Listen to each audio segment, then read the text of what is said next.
What you're about to watch is one man's journey to revelation through examination. You will witness wonder and praise, surprise and criticism, and in the end, a question and an answer. But let us not keep you waiting. Sit back, relax, and enjoy the next few hours as we delve deep into Shin Godzilla. Rough diamonds are priceless.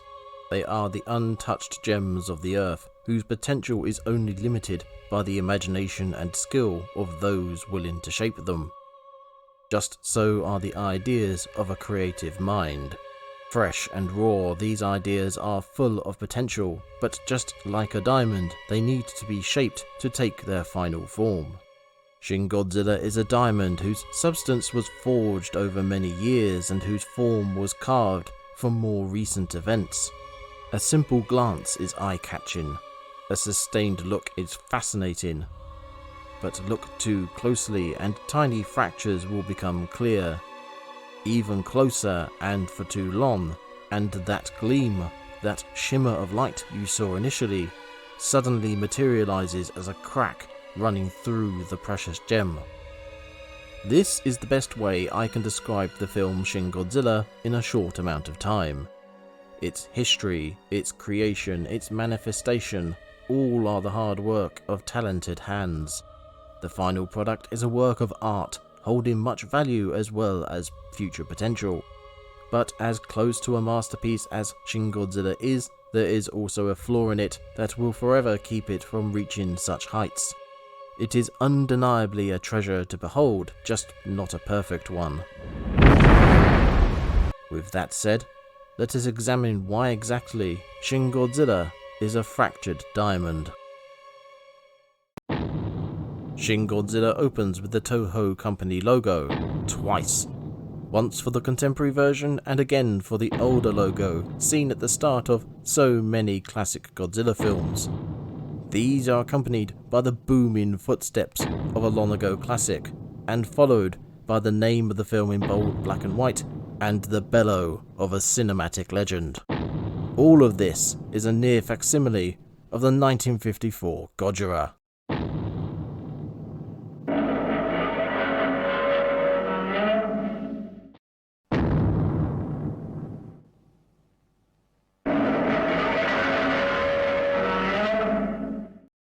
Before even the first scene of the film has started, Shin Godzilla is laying its cards on the table. It's telling us this is going to be the old film but new, a classic reimagined. From these logos and titles alone we can expect something more serious, more thematic, more politically charged. This ain't your mama's Godzilla, this is your grandmama's Godzilla.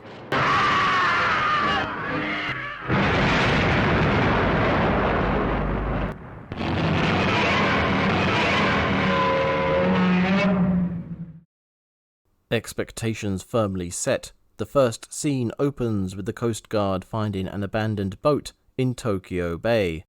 It is curiously intact and undisturbed, making the boat reminiscent of such mysterious vessels as the Mary Celeste. But there is little time to explore this mystery before the craft is rocked and filled with steam. Here I'm going to split Shin Godzilla into two. We will come back to the start of the film to examine the actions of the human cast, but first I want to follow in the booming footsteps of the title character, Godzilla.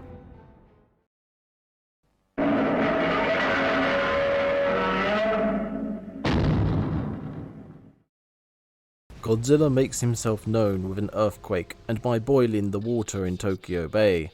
This is closely followed by torrents of dark red fluid that stain the sea and leak into underground roadways. The waters begin to settle as the steam dies down, but this is only the calm before the storm. A huge limb emerges from the torrent, reaching up into the sky, the first real sign that something is alive down there. Shortly after, Godzilla begins his journey, swimming to shore and ploughing his way upriver, smashing boats and nearby buildings and cars in his wake. It is here we get our first terrifying glance at the glaring eye of the monster. This is a great start to the film and a great build-up to the introduction of the new Godzilla. There's mystery, tension, speculation, mixed in with a disgust at the red fluid and the alien, tentacle-like limb reaching from the water. And as this proto-Godzilla, more on that in a second, crawls up the river, I suspect many would be reminded of the tsunami from only a few years prior.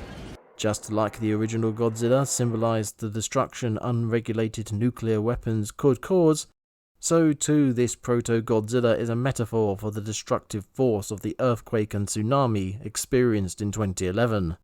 Legendary's 2014 Godzilla would embody a similar natural disaster, but unlike that film, Shin Godzilla would be far more on the nose about its meaning.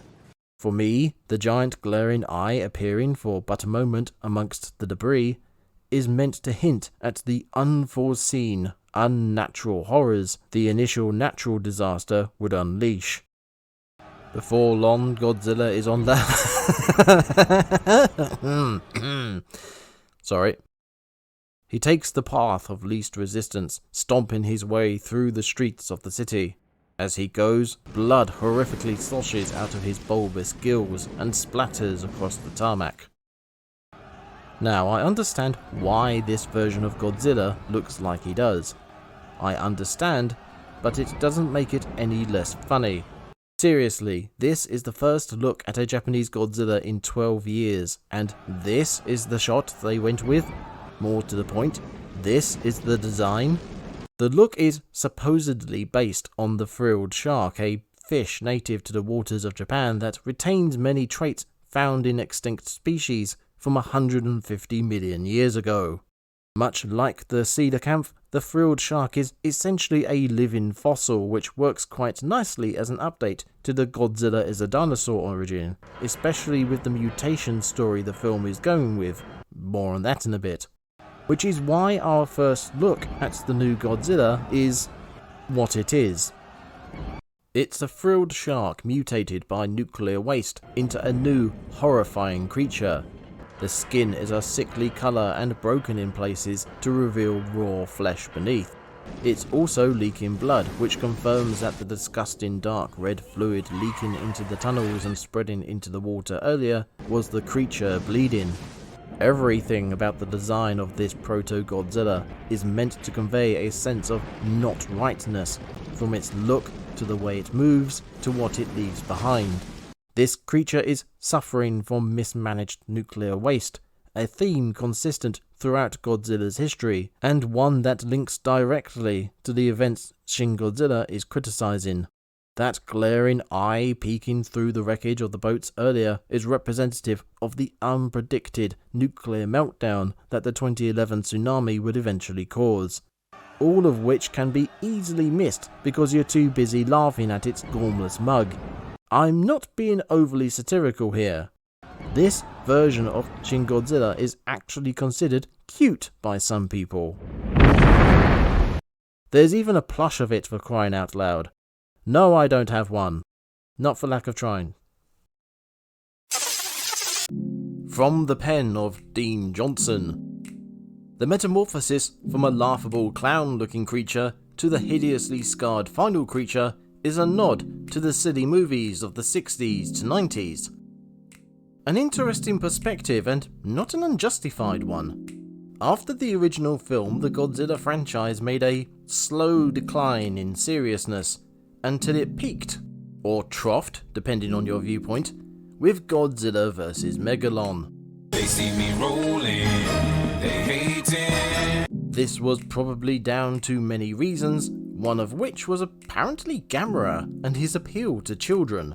This silliness wore off towards the end of the 70s with the Mechagodzilla films, and with the return of Godzilla in 1984's, The Return of Godzilla, things went back to a more dark and serious tone. The second form of Godzilla here could very well represent that silly phase of the franchise, before things get more serious later.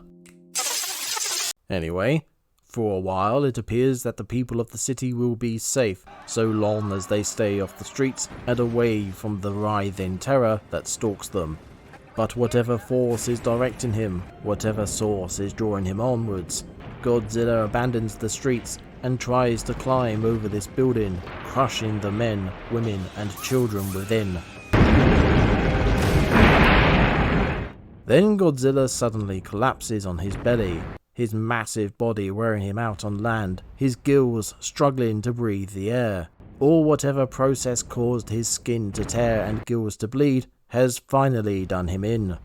But just as it seems he's done and dusted, Godzilla changes, and the formerly silent monster gains a voice.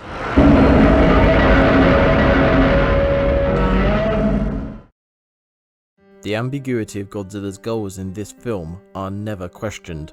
He moves in a direction, and that's as far as we ever know. I do like that he follows the roads though, at least for the most part. Some animals have been found following man-made features when navigating the land. Seeing this Godzilla do the same is a nice little touch in that regard. Plus it's logical given roads are the path of least resistance through a city. The building being climbed over and knocked down adds that little extra slice of insecurity to the scene and removes the sense of safety found within. This is consistent with the inspiration for and theme of Shin Godzilla. The natural disasters of the earthquake and tsunami, though terrible, were somewhat negated by the more modern structures that people sought shelter in. Then the nuclear power plant melted down and suddenly these bastions of safety were not safe anymore.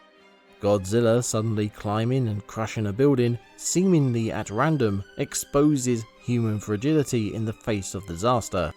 I do have some issues with the sense of scale though.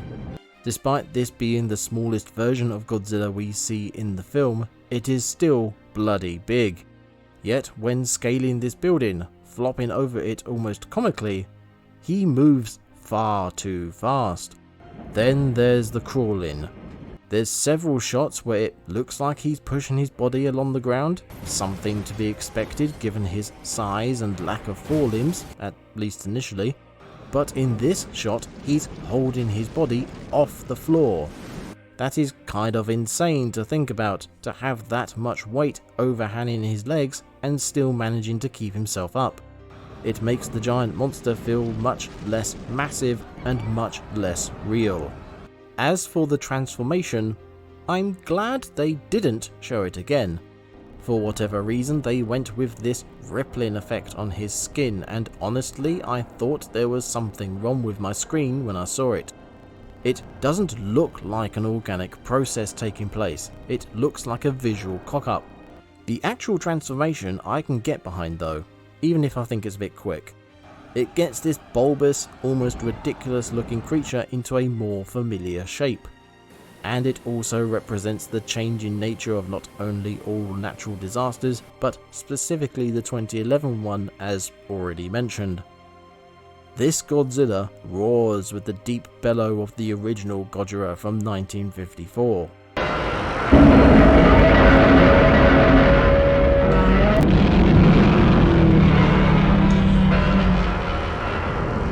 I can see why they chose this roar for this form. It's a similar size to the 54 Gojira and is the stage before the next larger form, just like how Godzilla's size increased film after film. However, I don't think this is a good fit for this form, but I'll get more into that in a bit. Godzilla stands upright and begins to waddle forward, adjusting to his new form. But it's not long before military helicopters arrive. There is a standoff, the helicopters hovering before Godzilla as they stare each other down. Then the helicopters fly away. As they depart, Godzilla is distracted by his spinal fins glowing. With a farewell bellow, Godzilla gives up his newfound verticality and reverts to crawling to get back to the sea. This is probably the first scene that, on a rewatch, stuck out. Godzilla was stumbling about and getting used to his new form, and I liked the awkward, ungainly gait they gave him. As is worked out by the human cast, more on that later, Godzilla is mutating to suit his environment or his needs. His former form was too aquatic, so he metamorphosed into a more terrestrial creature. But it's one thing to want something, and another to use it. It's a new body, one Godzilla has to get used to, and so he waddles like an old drunkard, trying to remember which way is home. It adds a bit of character to this new Godzilla, something he sorely needs. Speaking of, as he continues his journey to wherever it was he was going, he stops. The helicopters arrive at about the same time, but it's not entirely clear if he stopped because of them or if it was just coincidence. Based on his lack of reaction to their leaving, or anything for that matter, it would appear it was coincidence, which then leaves me wondering why he stopped. In universe, no idea, he just did. In terms of filmmaking, he needed to be stationary to allow for the tense moment when... Well, let's leave that for the human side of the story, shall we?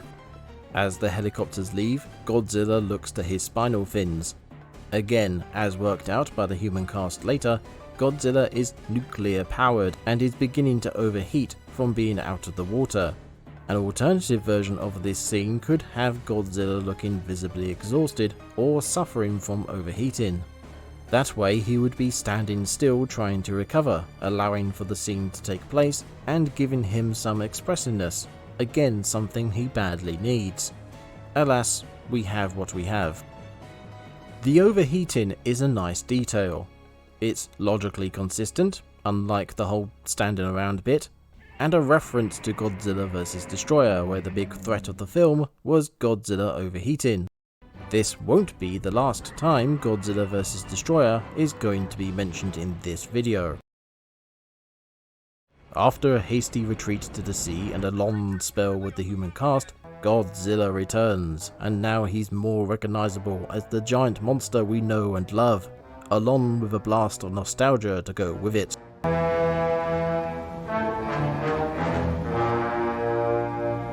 Once again, Godzilla slowly makes his way towards the city, his even larger form, making his movements deceptively slow. This is probably my favourite part of the film.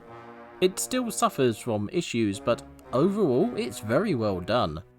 The size and shape of this new form are relatively similar to the hasty Godzillas, but tweaked to look more horrific, more alien, a theme throughout this film's design of the Big G. The skin keeps the aesthetic of the old Godzillas, i.e. the bodily scars of nuclear bomb survivors. This aesthetic makes sense not only given the origins of this Godzilla, but also in context to a creature who keeps changing size and shape, the body never getting a chance to heal over the stretched and torn skin. The face is terrifying and reminiscent of the 1954 Godzilla, down to the beady but glaring eyes. One look at this visage lets you know this ain't your friendly neighborhood Godzilla. The spikes along the back, a standard Godzilla design aspect since his inception, makes sense in context. The spinal fins are used as radiators to manage body heat. The larger and spikier they are, the more surface area they have and the more heat can be dispersed. This gives the designers an excuse to make them look even more horrific to match the rest of the body. The tail is huge and the most expressive part of this Godzilla, a clear design progression from earlier versions. The only complaint I have about the design is the arms. In still images and in the models, they look agonized and emotive, which is great, but in the film they look frozen and lifeless. They might be a reference since only one of the original suit's arms could be moved. But here, having both arms immobile and stuck in such a pained position makes them very noticeably unmoving. It would have been nice to see them doing something so they didn't look so artificial. Actually, there's another design complaint I have. Once again, they pick the worst shot to introduce this new Godzilla. Granted, the very first shots are good, especially the close-up of his face. You're one ugly motherfucker. But then they cut to a headless shot of his fat thighs. Why? As someone who owns a model of Shin Godzilla, I can say that, for the most part, his design looks great. It's only from one particular angle, dead on, that it loses some of that uniquely grotesque fascination and starts to look silly. From straight on, he looks like a butternut squash gone rotten. This is potentially down to either the original design being made for a suit actor, and after deciding to go with CGI instead, they didn't adjust anything so it kept the large legs. Or, like I said, this form was meant to hearken to the Heisei era Godzillas, who also had large legs, but tweaked to look more unsightly. If so, congrats, it looks awful. Alas, no Godzilla emerging from the sea? I know technically we see him walking out of the ocean, but he's barely ankle deep. In pretty much every film, Godzilla enters stage left by rising out of the sea. It's like his gimmick or something. Earlier in the film, we saw the smaller form of Godzilla dragging itself out of the water, along a river, and into the city streets. Now with this new large form, it would be like the Godzilla films of old to see him make his grand entrance. Instead, he's already up and out. IR disappoint. By contrast, Godzilla's walk through the built-up area is brilliantly well done. Gone is the conservative street navigation of his former, smaller self. Now this immense being makes a beeline for wherever he's going, trampling all before him and leaving destruction in his wake. For now, the emotionless, unmoving features match the uncaring crushing of society beneath his gargantuan feet. This may or may not be a subtle jab at big companies or government bodies who build for profit at the expense of safety, like, say, the people who built and maintained a certain nuclear power plant. But it almost certainly represents the uncaring nature of, well, nature, and of disasters, be they natural or man-made. Beyond metaphoric extractions, Godzilla's landing is presented awfully well. Shots from the streets, shots from the train, shots from a long way away. All these low perspective shots really instill the scale of this titanic beast. This is something the older films struggled to do, but the new films, including the American legendary films, have managed really well. Also, these really long distance shots make Godzilla feel like a part of the scenery, a part of the landscape.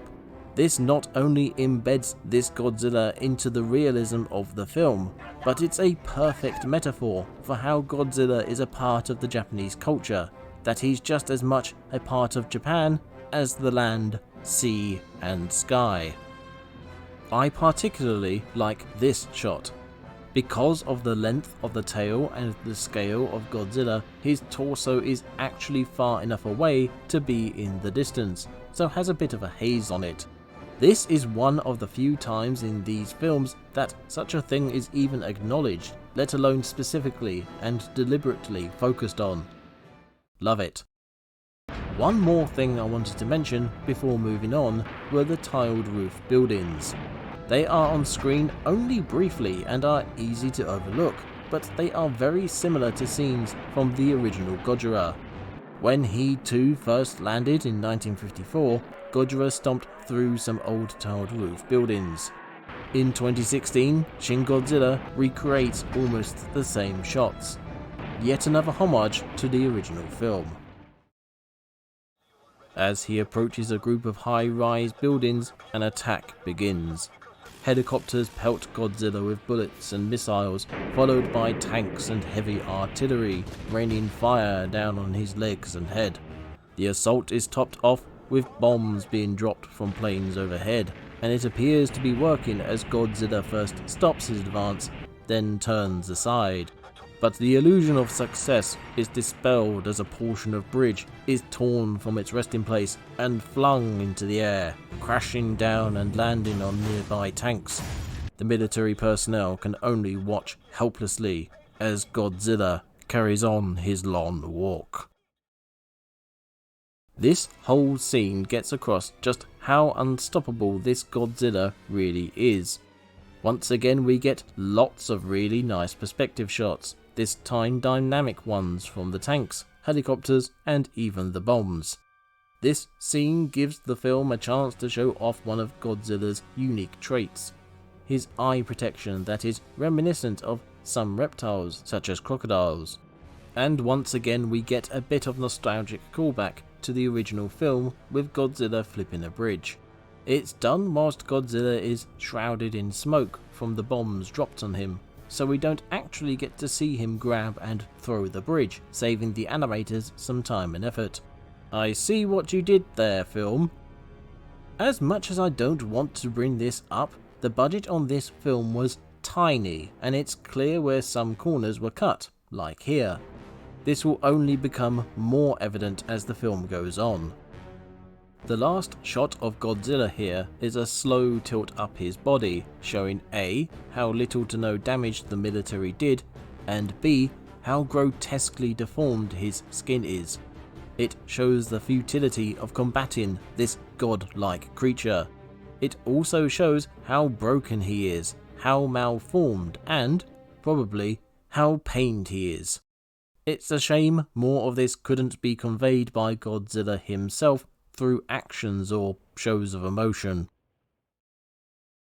As Godzilla stomps into the city proper, causing power outages as he goes, 2 bombs fall from the sky. Unlike the harmless bouncing of the bullets, missiles and bombs from earlier, these 2 plunge through Godzilla's skin and into his back. Their victories are told in flame and blood. Godzilla, hurt and angered, screams his frustration at the sky, then begins his reply. We get more visually impactful images of Godzilla, his glowing flesh standing out in the darkness caused by his passing. And speaking of impactful, we get some of the most physical damage a Godzilla has ever suffered on film, alongside assaults from Biollante and Mechagodzilla. This is something that often gets brought up by people when discussing how impervious Godzilla is. Someone inevitably brings up heavy-duty weapons like bunker busters, and there is rarely a good answer to them other than, we have to accept they don't work. In Shin Godzilla we find out that they do in fact work, and they do a lot of damage. However, this Godzilla is different than most, so whereas such damage might kill or even cripple another monster, this bombing run only serves to enrage the Titanic terror.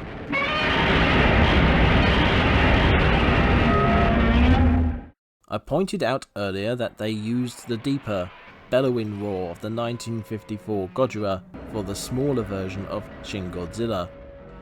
The 4th Godzilla form uses the latter, higher pitched roar. I can see why they did it this way, as the changing forms have been a representative progression of Godzilla through the years, amongst other things. However, I still think they should have been the other way around. The higher pitched roar sounds more like a scream that would have fit in nicely with the pained depiction of the smaller forms. The deeper roar sounds more menacing, which would have fit well with the larger, more imposing form. But I suppose it doesn't hurt to have the roars this way around. Plus they do something with it at the end that's somewhat cool. Hell, let's do this properly. Let me know what you think about the roars. At any rate, we're at the main event. The exposed red flesh of Godzilla's skin glows bright purple as the radiation in his body builds and builds. His mouth opens wide, wider than it should, splitting into 3 sections like some alien creature. From it spews a sooty smog that flows through the city streets like a black flood. The smog turns to flame, lighting the city afire, scorching streets and melting buildings. Finally, the fiery plume becomes laser focused, and Godzilla raises his head to cut the harmful presence from the sky. 2 more bombers approach, and it appears Godzilla has finished his retaliation. Then, like a deadly light show, more lasers lance from between Godzilla's spinal fins, cutting planes and bombs alike from the sky. The threat gone, Godzilla opens his mouth, loosing his destructive beam once more, cutting through buildings all around him. Slowly, the beam dissipates, back to flame, to smoke, to nothing. Godzilla stands tall, surrounded by a burning city, his enemies defeated, before bowing his head in exhaustion and falling into a deep sleep. This entire sequence is wonderful to watch and to listen to. Changing Godzilla's colour scheme to purple was a bold move. It makes this Godzilla even more striking and visually distinct than he already was.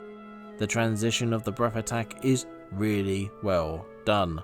It has a mechanical feel to it, like a gas torch being turned on and focused. The transition from smoke to fire to laser visually embodies the development of Godzilla's breath attack throughout the years and takes it to the next level. The sound effects used only strengthen this comparison.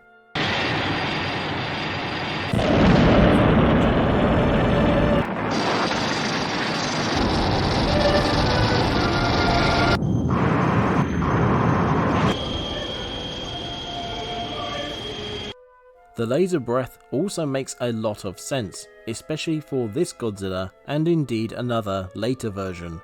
Both Shin Godzilla and Godzilla Earth have laser-like breath attacks. They are so fast they cover great distances almost instantly, which is in complete contrast to the monsters emitting them. Fast-moving projectile attacks make all of the sense for incredibly large creatures that can't move very fast at all. Shin Godzilla's laser is especially potent, as the slightest, slowest movement of his head sweeps his beam over a great distance. Speaking of, I like the way that Godzilla, after having destroyed the bombers, waves the laser around every which way. It's like he's saying, uh-oh, what do I do with this thing? How do I switch it off? His cooling down and hibernation after this exercise gives the audience an understanding of his abilities and their mechanical limits, which comes into play later. And once again, the visuals the breath causes are stunning, and in this case demonic, with Godzilla silhouetted by the burning city, a symbolic reminder of history if ever there was one. I do have some issues with this event, and unfortunately this is where we begin to see what I can only presume is the limited budget having an effect. The distance the fire covers is over the top in my opinion. The smoke I'm okay with, and it would have been interesting to see some effect of that alone, like buildings further away from the epicenter blackened with soot.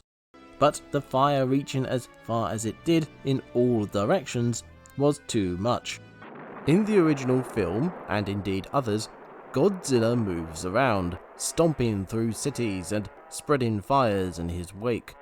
Here though, Godzilla is stationary, and although any fire would eventually cover a lot of ground, like the Great Fire of London for instance, it doesn't feel right for this fire to cover this much, this fast.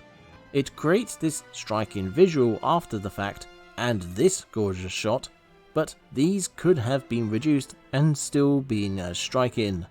The distance the laser covers more than makes up for a reduced fire effect. Similarly, the multiple lasers out the spine was overdone as far as I'm concerned. It makes sense, I can't mock that. The spinal fins are the heat radiators, so having the gaps between them be more direct access to the radioactive core and easier escapes for its energy is completely logical. But the single focused laser out the mouth was, once again, visually striking and a great progression of the breath attack. To then have that immediately outdone by the back attack? Having the updated breath attack be immediately outdone by the back attack seems like an overstep, a misjudgment, especially considering what happens later in the film, but we'll get to that. It's only made worse by Godzilla, somehow, knowing where to direct the beams when they're on his back and he's not looking that way, which leads into the possible budget limitations. Up until now, the largest form of Godzilla was very slow moving, which made sense considering the scale of the bastard. This is something that works really well in this film, since he's not fighting another monster and there's no need for fast-paced action. This film, like the legendary films before and after it, are leaning much closer to realism, and the slower movements work well with that. Which is why it was so weird to see Godzilla quickly step forward when using his back attack. More so when, after the attack is over, he takes 2 quick juddering steps forward before stopping. To get my point across, if I slow the clips down myself, I think it looks a lot more natural and in rhythm with the earlier scenes.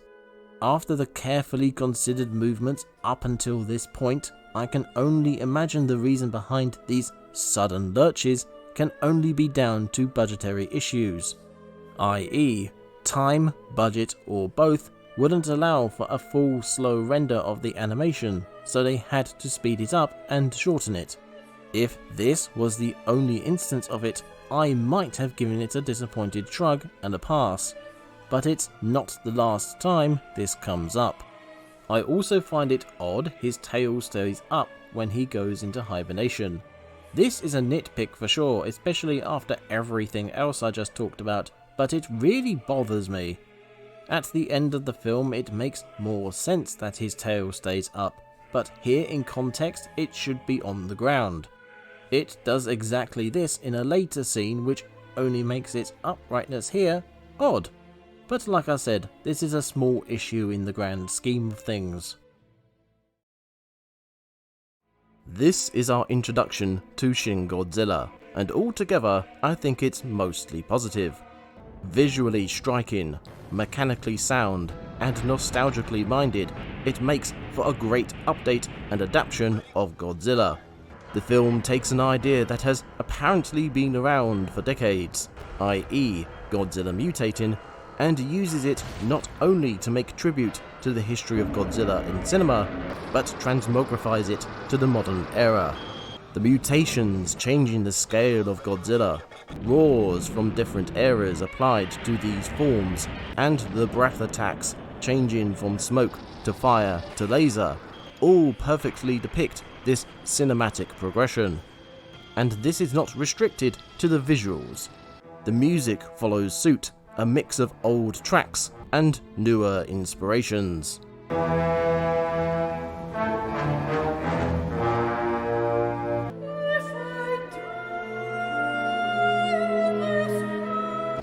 These nostalgic callbacks help cement the themes of the film, those being the criticisms of the 2011 natural and nuclear disasters in the form of the Big G himself. Godzilla's character does suffer somewhat because of this, as he could certainly do with some more character traits besides glaring ominously. There are some aesthetic choices I'd change as well, like the arms and the legs, along with reassigning the roars and a few niggles regards certain abilities. Some of these choices are almost certainly affected by the budget, along with some effects like the weirdly rippling skin of the transformation and the 2 quick steps.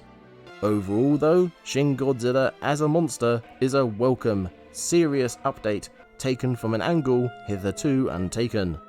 But despite what some might say, a Godzilla film isn't really a Godzilla film, nor the monster really Godzilla, without a human element.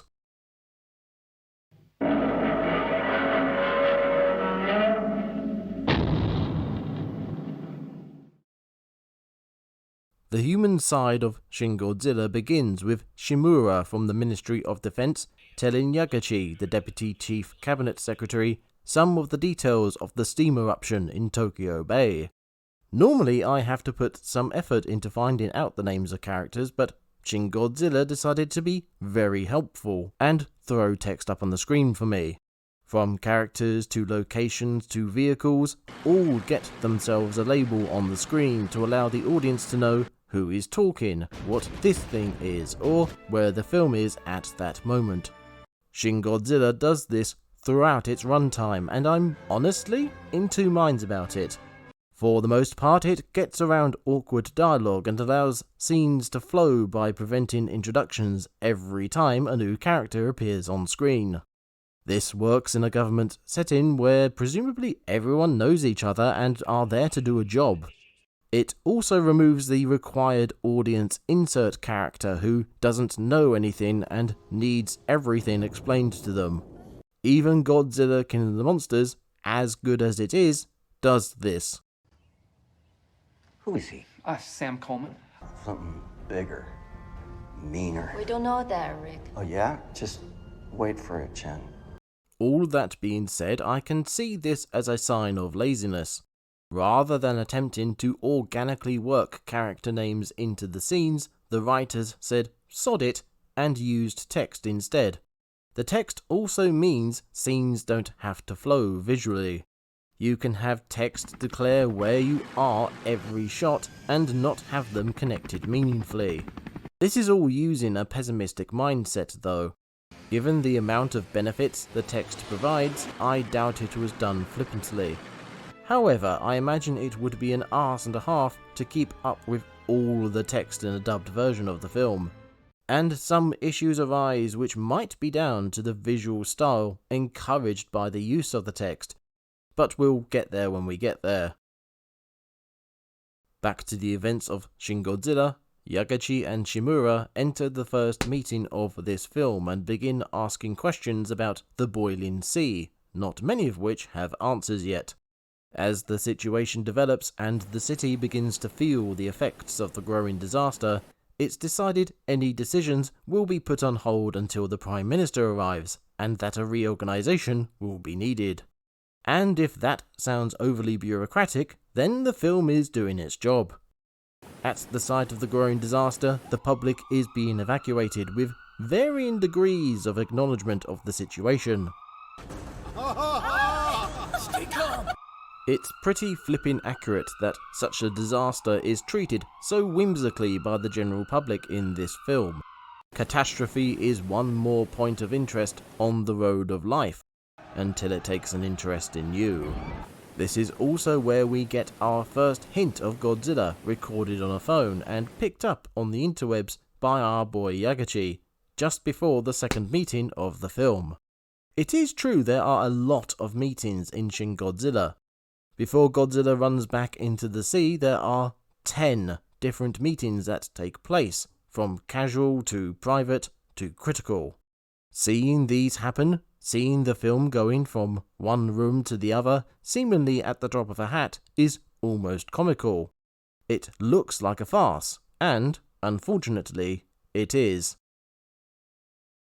As the Prime Minister joins the second meeting, ideas are thrown around hither and dither about what might be causing the budding disaster. Yagachi, fast becoming the main protagonist, offers a theory. A large creature is causing the trouble. This is quickly slapped down in favour of an alternative which, although just as implausible considering the reality of things, is suggested by someone higher up the political chain, so it's accepted. Another idea forwarded is a new large hydrothermal vent. Come on. A vent directly above the tunnel? Past geological surveys would have uncovered it years ago. A few moments later. The cause is a new volcano or a large thermal vent. It can't be anything else. Yes. Good idea. Decisions made, it's off to meeting number 3, during which it appears things are calming down. Again, Yagachi mentions a creature. Again, he's told to pipe down. Until that is, Godzilla's tail appears for all to see. With that, it's back to the sofas for meeting number 4, and a discussion as to what to do about the, now confirmed, creature. This time the political chain gets a kink in it. Money makes the world go round, and the costs Godzilla is incurring fuels the overbearing want to kill him. But this decision is cut off by the danger of damaging the surrounding area and the negative views it will cause. Politics, am I right? I'm going to jump ahead briefly to connect two situations. Yagachi, frustrated with the lack of direction or decisions being made, turns to the people at his table. They include the Assistant Chief Cabinet Secretary, the Defense Operations Policy Director General, the Deputy Director of Japan's Meteorological Agency, and some other people who also probably have equally unnecessarily long job descriptions. Yagachi asks them all to find any information they can find on the Proto-Godzilla currently causing their government all sorts of bother. Their response? Sorry, who are you addressing? Later on in the film, when the, as they put it, lone wolves, nerds, troublemakers, academic heretics, freaks, and general pains in the butt of the bureaucracy are called in, the same is asked of them in arguably less defined terms, and they set about doing what they can. These two reactions are dark reflections of one another. Same situations, same requests, different results. This will end up being one of the defining differences between the two approaches to the coming catastrophe that will decide how everything plays out. This will also embody the critical response to the real-life disaster. Meeting number 5 begins and ends with the Prime Minister garnering the opinions of 3 experts whose offerings are as useful as a rubber duck in a sword fight. The TV images, it's indiscernible. I can't say for certain without an examination. Since I don't know if this footage is legitimate, I cannot say. Put a pin in this for later. In response to this terrible turnout, Yagachi and Shimura bring in Ogashira, part of the government's wildlife division, who will be one of the nerds later in the film. In meeting number 6, Ogashira is more forthcoming with opinions and information on Godzilla, but despite being so helpful, the results are the same. This creature, it appears to be serpentine with auxiliary ambulation, and even though it possesses gills, it also has legs just like a lungfish does. If it has legs, then can it come on land? Yes, it's a possibility. A few moments later. But just as your experts have already concluded, I believe the creature coming on land is quite improbable. Just like Yagachi and his creature suggestion from earlier, Ogashira suggesting Godzilla could come on land is dismissed because someone higher up the chain has decided otherwise. It doesn't seem to matter that this higher decision was garnered from experts, supposedly the ones who were not helpful in the slightest 5 minutes earlier. We even get this guy sitting at the Prime Minister's table giving Ogashira the evils for having dared give her opinion, which they brought her in for. Ogashira's analysis dismissed, the Prime Minister leaves meeting number 6 to give a conference, which goes well. We've yet to positively identify what sort of animal it is, but we don't believe that it can come on land. What? It has? This is the start of events being affected by the Prime Minister's main focus in this film, the public. Like Akasaka said, you were only supposed to give verified info. I wanted to reassure the public. Up to this point, he has ignored Yagachi, not for lacking information on his opinion, which he is, but for making a mockery of things.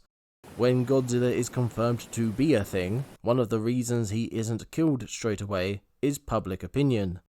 And not only Ogashira's but Yagachi's opinions are dismissed due to hierarchical standards, something the Prime Minister would stick to keep people happy. The conference is but one more step in many the Prime Minister takes towards catastrophe, all in the name of keeping up appearances and keeping people happy.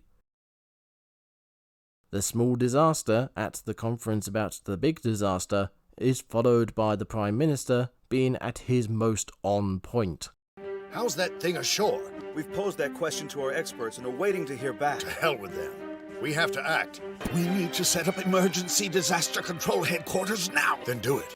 Cut to a montage of the government getting their act together and organising evacuations and crisis management teams.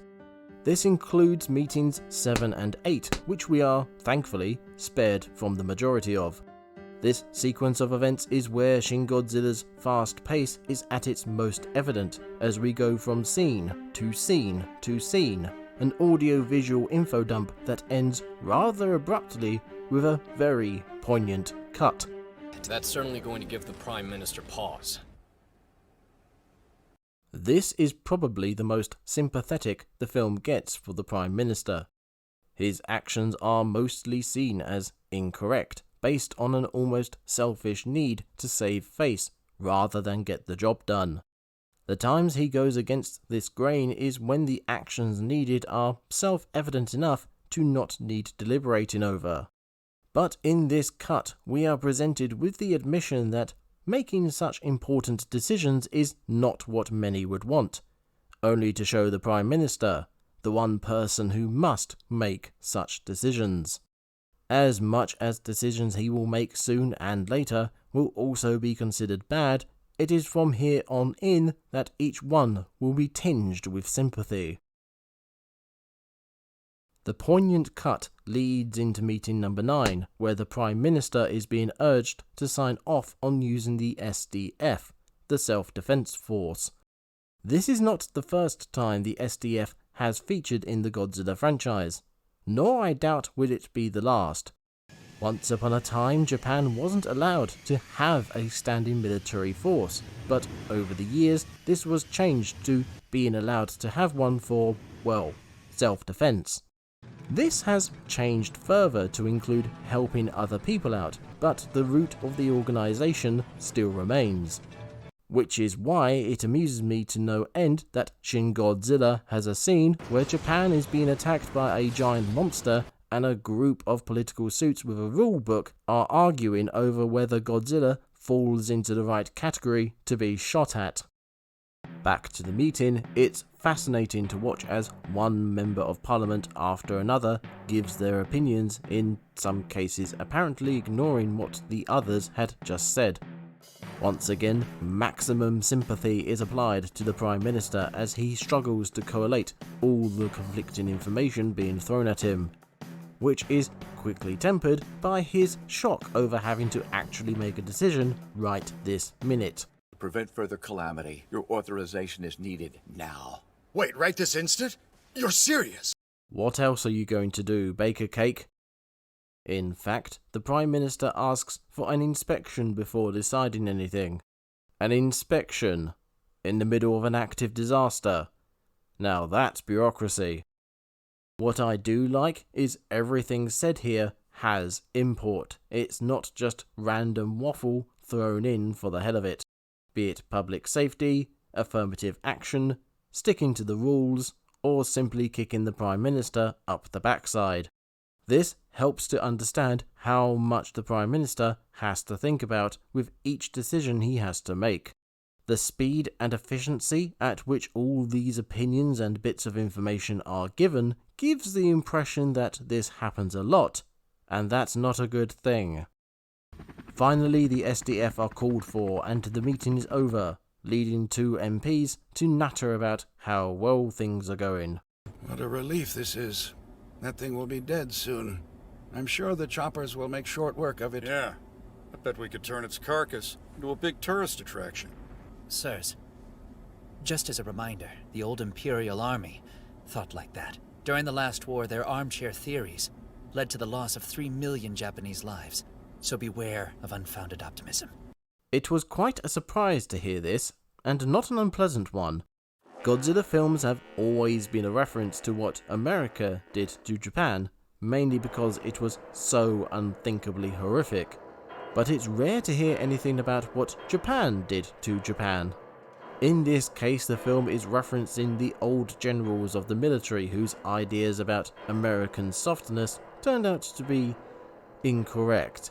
There's also a surprising parallel to the generals' inability to admit defeat because they wanted to save face with the Japanese public. It's a significant parallel to the situation in the film and, by proxy, the people in charge during the 2011 disaster. I see what you did there, film. A quick side note, as Godzilla bumbles around in the city streets, we see a fireman requesting information about where to put people. Local evacuation centers are useless. Tell us where to send these people! Hurry! Up until this point, we've followed Godzilla and the government, and by proxy the military. The only other people we've seen are random civilians casually taking selfies, running screaming, that sort of thing. Seeing and hearing from someone with boots on the ground is a brief slap in the face that this isn't a government playing at disaster. This panicked voice from below is a reminder that everything this bunch of suits is deciding is affecting and will affect a lot of people. Back with events at hand, and we're in meeting number 10. We're also back with Godzilla as the SDF helicopters fly in to confront him, and it's here, now, that I can talk about the awkwardness of this scene.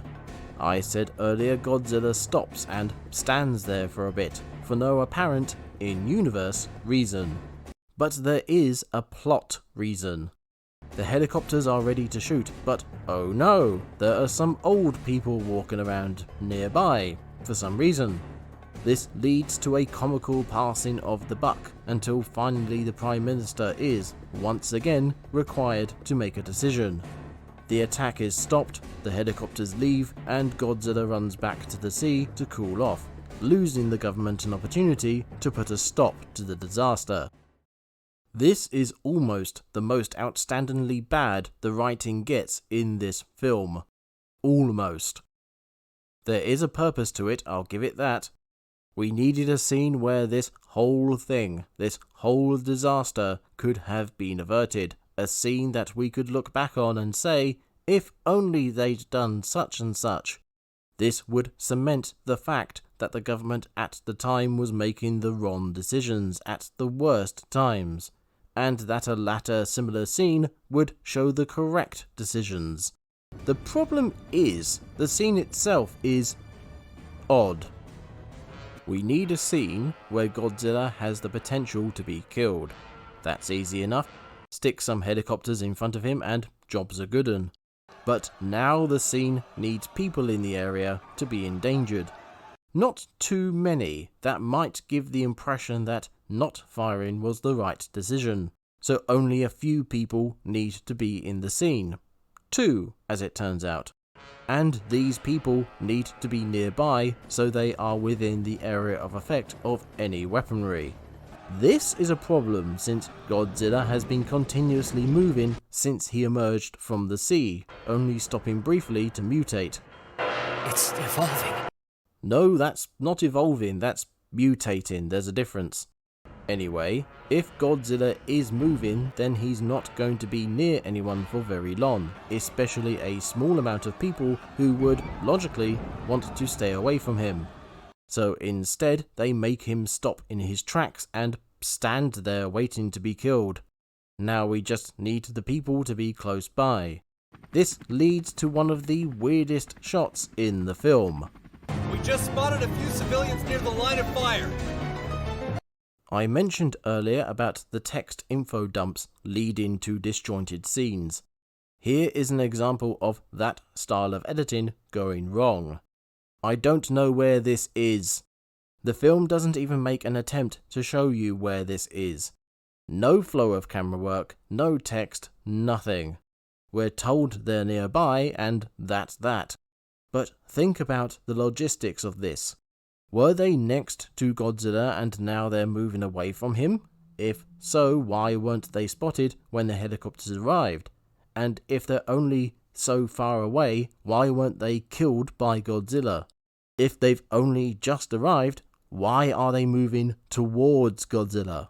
Simply put, these people being here don't make any sense, and neither does Godzilla stopping so he can be near them. Both are nonsensical events which negatively affect reason and understanding, which in turn will affect investment in the story, at which point enjoying the film in any meaningful way will be very, very difficult. After Godzilla runs off, we get various panoramic shots with news reports narrated over the top. Even when the disaster isn't occurring, the film keeps up its frenzied pace. we're led to this scene which bears a resemblance to the damage the 2011 tsunami caused, which makes sense considering the method of destruction. This is a deliberate visual reminder of the real-world disaster, closely followed by 2 verbal reminders. It was ashore for what, maybe 2 hours? And it did all this? No. We did, wasting time with our response. We didn't know what it could do. It surprised us. These lines work perfectly for the film because of Godzilla being a giant monster that no one would be able to anticipate. And we've seen the many meetings over so many details that delayed actions. But these lines also reference why the real-life tsunami was so bad. Earthquake detectors were only accurate up to a certain magnitude, giving false impressions of severity. Flood barriers were designed for quote-unquote reasonably sized tsunami waves, making them insufficient against the much larger waves. And the Fukushima nuclear power plant disaster was made worse by internal feuds and delays in sharing information. Despite this reference, we still get some sympathy thrown their way. Everyone did their best in the circumstances. The resonance of this scene was clearly on the film's mind, which is why we get this quiet moment of mourning from Yagachi.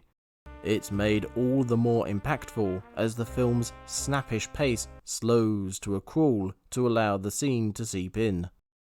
For me, this helped a lot to wash out the taste of the previous scene's silliness and bring the significance of the film back into focus. We join a search party scouring the sea for signs of Godzilla, unsuccessfully. Then we have meetings 11, 12, and 13, with the Prime Minister, SDF, and the pains in the arse. As Parliament and the SDF work out search and defense strategies, Yagachi calls his mate Izumi to gather some unlikely-minded candidates for brainstorming. This is the scene I referenced earlier in comparison to the not-so-helpful government suits. Unlike them, the nerds are throwing ideas out all over the shop, which leads to a hypothesis. It's big. So huge that it would need an enormous amount of energy, not just to move, but also metabolically. Maybe the answer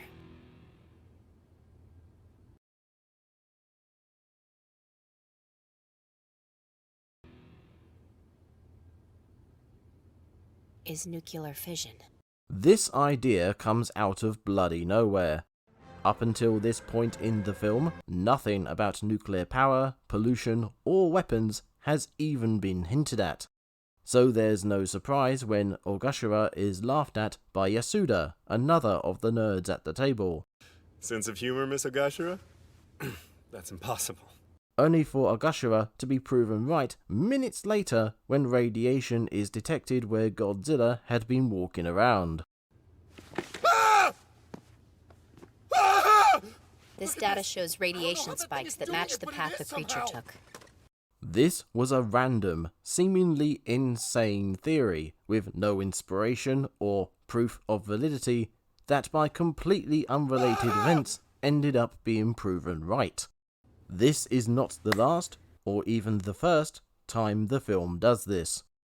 Definitely keep this in mind for later. We are then shown the Americans are getting involved, first with a meeting with the Prime Minister, and then with... Right, yeah, sorry, what was I saying?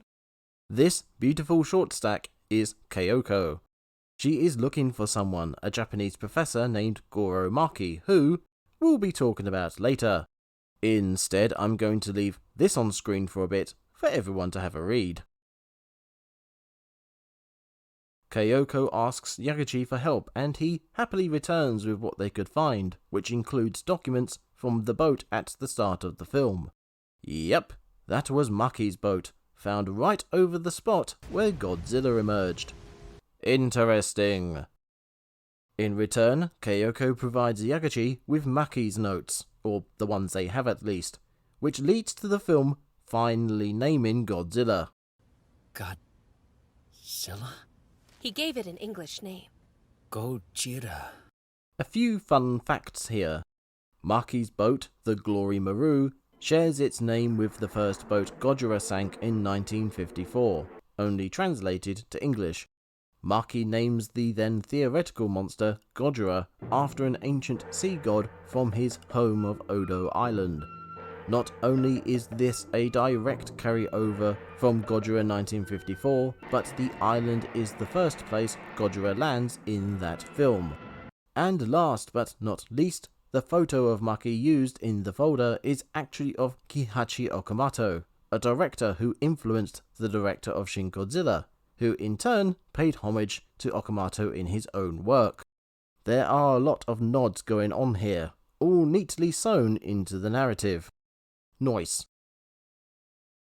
We then enter another meeting being led by Kayoko.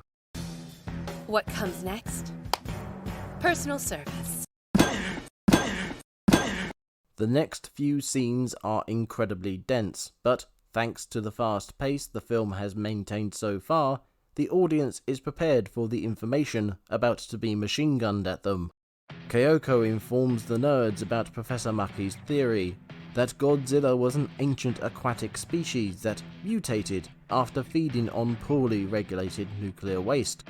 She also provides a diagram? Flowchart? Some kind of readout that no one can decipher. Yet. Meeting apparently over, we're shown, but thankfully spared, meetings to do with passing bills, and comments are made about how quickly the one about Godzilla passed. The security bill passed so easily. Foreign ministry muscle, and the U.S. pressure, of course. What I've This leads, oh so subtly, into the discovery that Godzilla's body harbours undiscovered nuclear materials. Well, this certainly explains why the U.S. Department of Energy moved so quickly.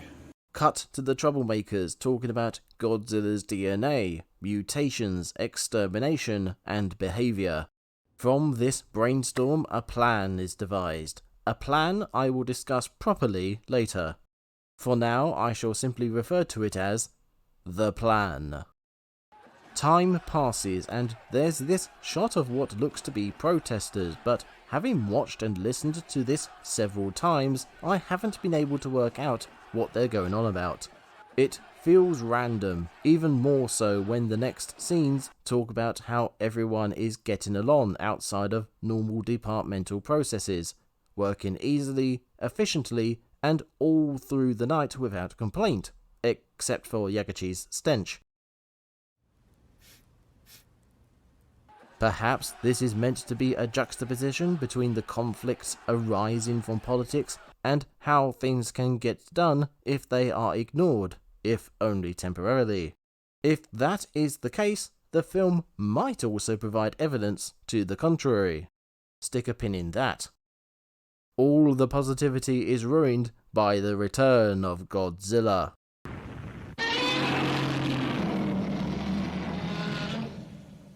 No, not that one. This one.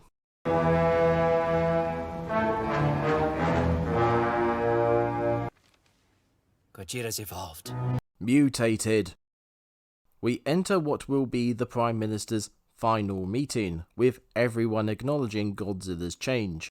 Those gathered gawp at Godzilla's size, his trudging through the city, the threat he poses, most of which is nuclear related. An armed assault on its body has potential risks, namely the release of radioactive materials into the surrounding region. If this Gojira were to attack a nuclear facility, the disaster would be far worse. Not only is this a genuine threat, considering his nuclear waste goblin origin, but an ode to Godzilla films of old. It still bothers me no one explores this further, either here or later. Destination ignored, the meeting continues. We must stop it now. And also because if we don't, we'll be viewed overseas as timid. Really? That's what you're thinking about? Anyway, it's decided they need to attack Godzilla and either kill him or drive him off. To that end, the SDF are summoned and attack plans are devised. Soon the city is littered with soldiers, tanks, helicopters, and heavy artillery ready to take on Godzilla. Their plan? to stop him from going beyond the river by any means necessary. Which goes well.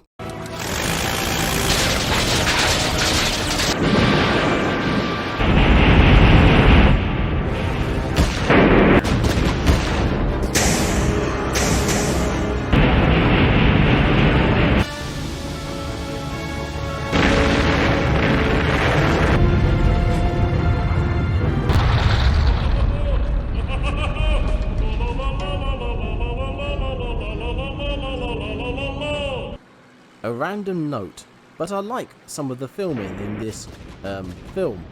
There is a fair amount of lining up of random stuff that lends them an artistic flair.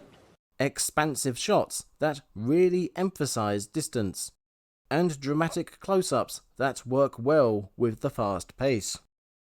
The reason I mention these now is up until this point we were seeing them mostly in offices and meetings with human characters sitting or standing around talking.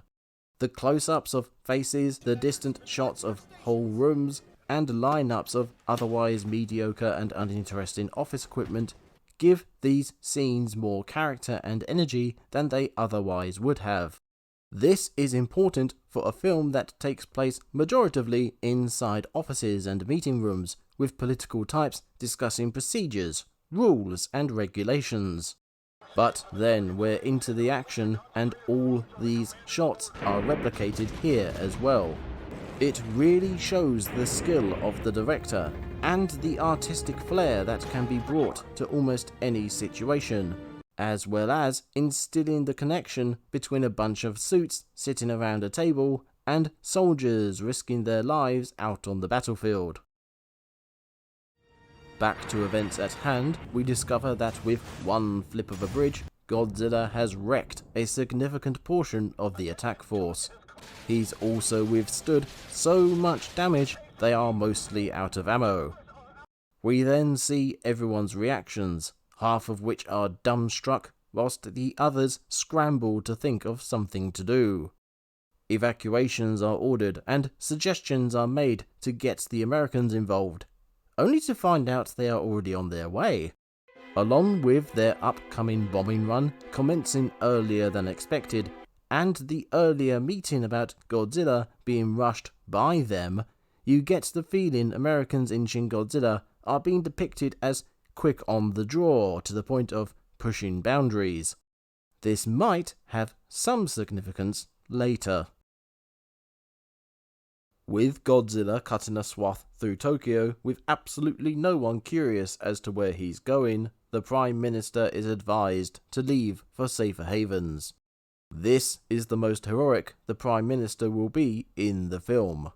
For the nation to function, you need to leave for the secondary facility in Tachikawa quickly. Just as the U.S. strike is about to begin? No, I have a duty to stay and monitor its execution. And besides that, I can't abandon the citizens here. Given how the political tomfoolery has been depicted so far, it is hard to work out if the film is being scathing of the Prime Minister fleeing, or sad that the time he finally makes the right decision, he gets punished for it. Or this might just be a mechanical outcome of events. Whatever the reason, the result is the same.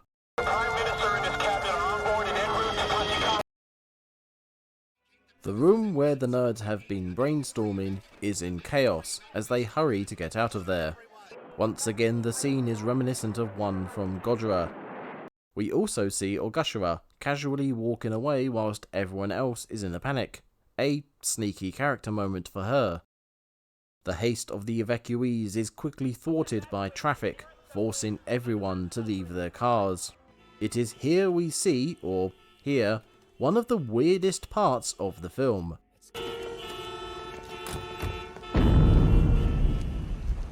How did he not hear those footsteps beforehand? The beeping of the cars also stops as the footfalls make themselves heard, which means they were reacting to it, which means they are only just hearing it too. It also means the footfalls were loud enough to be heard over the noise of the traffic, so why are they only just hearing it? It's a dramatic moment with the chaos of evacuation brought to silence by the booming footsteps of Godzilla. But it makes very little sense and stands out amongst the otherwise grounded film. Unfortunately, this won't be the last such event. In the silence, Yagachi announces, "So that's Gojira." Up until now, despite the last few days talking constantly about, or because of him, Yagachi has only seen Godzilla on screens. Now he can see the terror of Tokyo with his own eyes, what I imagine would be a humbling experience. But he doesn't have long to stand in awe as the American bombers begin their premature assault. The Prime Minister has time to see the start of the attack before lifting off, and Yagachi has a moment to see a laser cutting through the skies before heading to safety. The last we see of these people before the end of Godzilla's counterattack is of huddled masses cowering in the dark, and the helicopter of the Prime Minister and his cabinet being rent from the skies. I've already mentioned the issues I have with this scene when talking about Godzilla's story. Now I want to mention a few more from the human side of things, which, honestly, mess things up a little. Yagachi is here when he sees Godzilla. He looks like he's down the road from him. Yagachi is then at this underground entrance, and it's hard to tell how far away he is. Considering he walked or ran there, probably not that far. He's then present and able to see the laser shoot into the sky. After this happened, because of Yagachi, I have spent a lot of time trying to work out where the fire went. In some shots, it looks like it went straight ahead of Godzilla. In others, it's behind and beside him. The overhead shot, while looking fantastic, makes it very hard to work out where the fire went in relation to Godzilla. On first viewing, I saw this, coupled with the behind and side fires, to be the area all around Godzilla, his fire having engulfed everything in all directions. But this can't be the case, otherwise Yagachi would have been skywalkered. This way! What's that glow?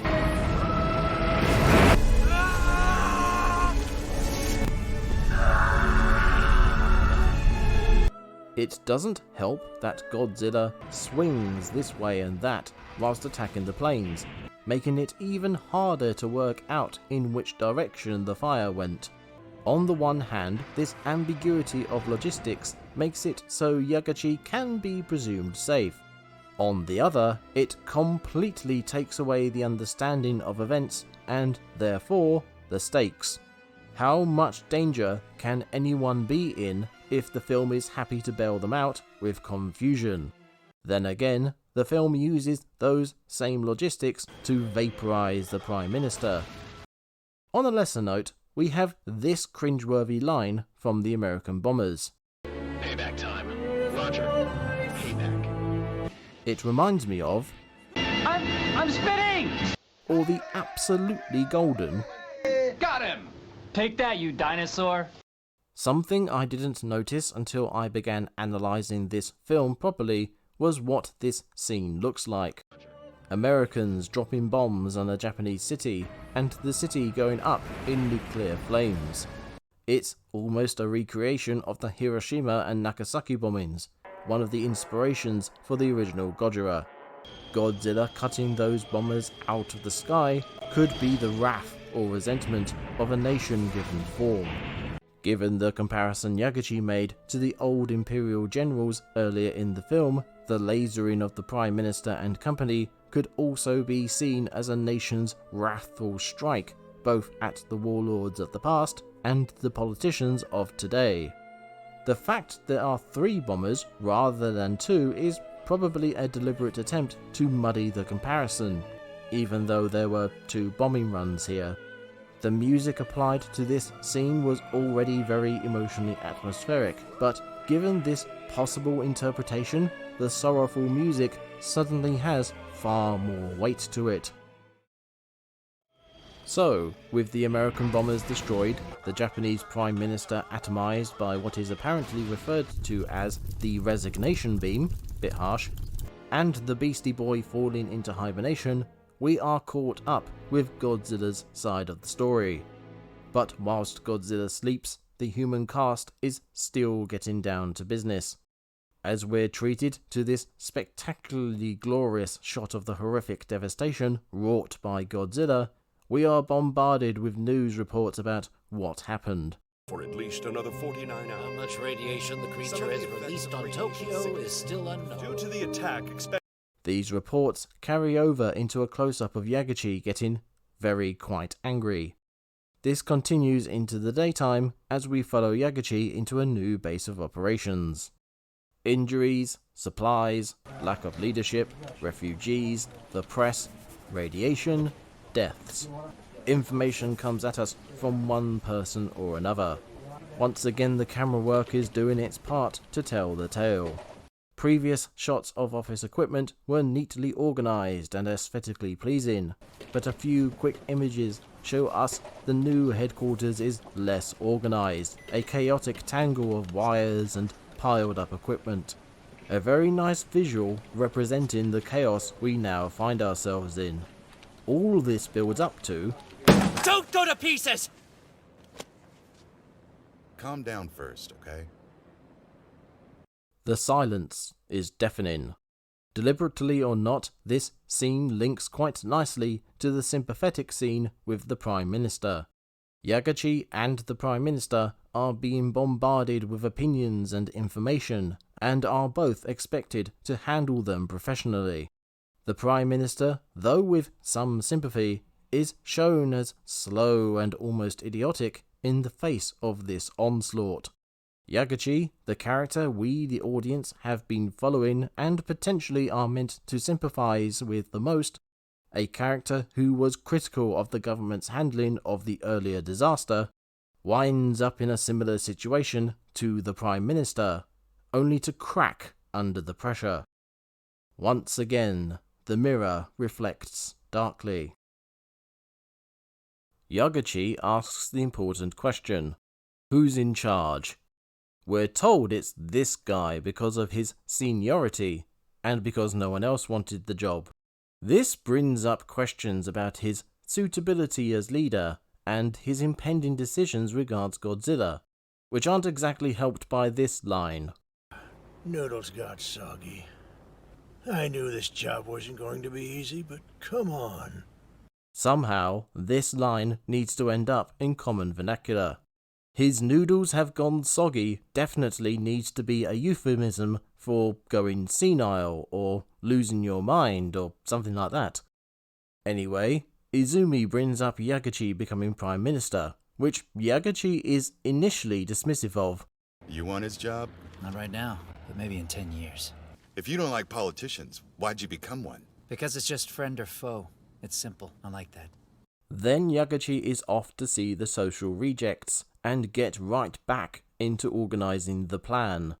Kayoko, who we last saw briefly looking very upset during Godzilla's rage out, reappears to bring bad tidings to the new Prime Minister. There is a growing sentiment amongst world leaders to wrangle control of the Godzilla situation out of Japan's and America's hands. This leads to a Japanese-American research coalition, which lasts all of about 2 minutes of screen time. We do get to learn Godzilla has radar detection with built-in laser responses. Godzilla has something like a built-in phased array radar. Then that means it can instinctively detect and intercept any approaching objects. This explains how he can cut bombs and planes out of the sky, even from behind. Alright film, well played.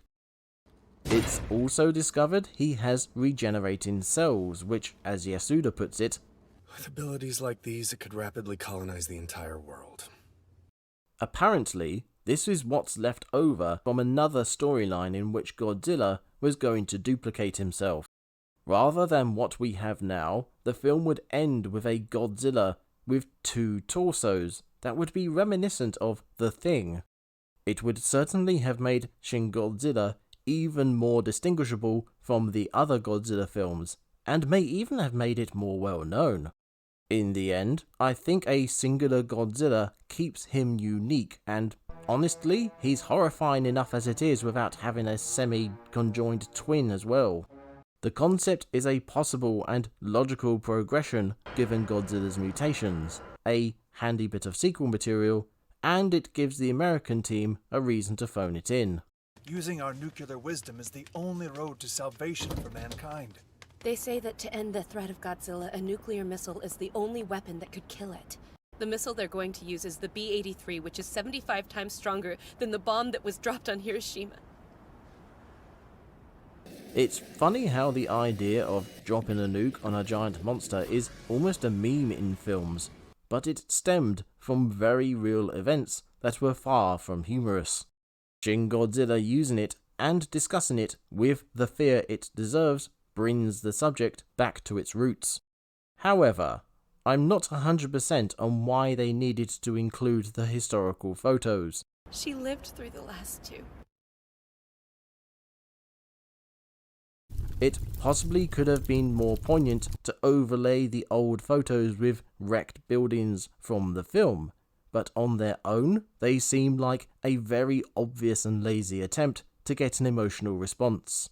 Simply put, it's very jarring. Speaking of, Old Soggy Noodles finishes a conference call with the US President, confirming the bombing attack, then asks to see Akasaka, who we've seen a few times during the course of the film. Here we see him using his instant transmission ability. Get the Chief Cabinet Secretary. This is such an odd bit of editing, it confused me the first time I saw it. Again, I think the text on screen workaround is encouraging some bad filming behaviours. On a positive note, it's here I noticed how quiet these scenes are. Earlier meeting room scenes and discussions between characters were filled with quick cuts and dramatic music, leaving very little silence despite a lack of action. Now, after Godzilla's attack and with the announcement of the nuclear threat, silence is becoming more and more prevalent. This allows for the impact of the news to sink in.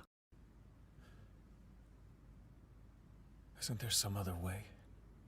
This leads into the scene between Akasaka and Yagachi discussing the upcoming nuclear attack and the alternative, the plan. Some of the lines in this scene are surprisingly meaningful. Post-war Japan is a tributary state. Silly me was confused because all I could think of was, Japan is a river state? Looking the phrase up enlightened me. A state that pays tribute to others. This is obviously referring to the Japanese-American relationship. This line is made even more significant by Yagachi's reply. Post-war extends forever, huh? The discussion is all about politics, economics, plans going forward, all in reference to Godzilla and the nuclear attack. Both of these are references now, then, and forevermore of the effects of nuclear weapons and pollution. But here they are also being connected to Japan's recovery after the Second World War, and after American military forces left the country in a period known as post-occupation Japan, which makes this line very profound. I have to look ahead, think about what's best for a post-Gojira Japan. This has some significance regards the American representation in Shin Godzilla. Hold on to that for a moment. At the end of this scene and after several attempts from Yagachi to make Akasaka go with the plan, Akasaka utters this line. Yagachi, this is the reality. All else is just a dream. This sounded familiar and I was sure it was in Gojira 1954. However, this dramatically deep statement had me laughing after I discovered it wasn't in the original film. It was, in fact, in Godzilla King of the Monsters! ! You have your fear, which might become reality, and you have Godzilla, which is reality. Who'd have thunk it? These scenes of quiet contemplation, understanding, and acceptance of the situation are abruptly ended by by the troublemakers reacting to the news of the bomb. What? They're going to use a thermonuclear missile? Oh, that's insane. And drop that thing here? There's still so much we don't know. Gojira might even be immortal. Man is more frightening to me than Gojira. Yeah, I guess we do have two choices here, but both are bad. Again, the camera work and music help to convey the shock and horror the news brings, and the nerds fill what would have been silence with a rush of thoughts as they work to get the plan ready. As they work, a deadline is established. 2 weeks until the radiation levels in Godzilla return to normal and he awakens. Japan is given that time to evacuate Tokyo. This makes the government officials resentful of the Americans for making such harsh decisions. Akasaka, who's getting quite a few big lines at this point, says this. They told me they'd do the same if Gojira would have surfaced in New York. In the 1998 American film, Godzilla landed and nested in New York City. At no point did the concept of nuking the place ever come up. I see what you did there, film. A sneaky exchange in the park later, and the nerds are examining Professor Mackey's diagram chart thing again. Remember I said earlier how Ogashira had an idea completely out of the blue and by sheer luck she ended up being right? Behold, the hungry origami solution. This chemical schematic is quite confusing. Why'd he put it on paper instead of an electronic file? Perhaps it's meant to be folded? With a lot of us eating now, it makes me wonder about Gojira there. Do you think that it gets hungry? Yeah, but look, the thing's got some really crooked teeth. It can't even prey on nuclear waste. Origami.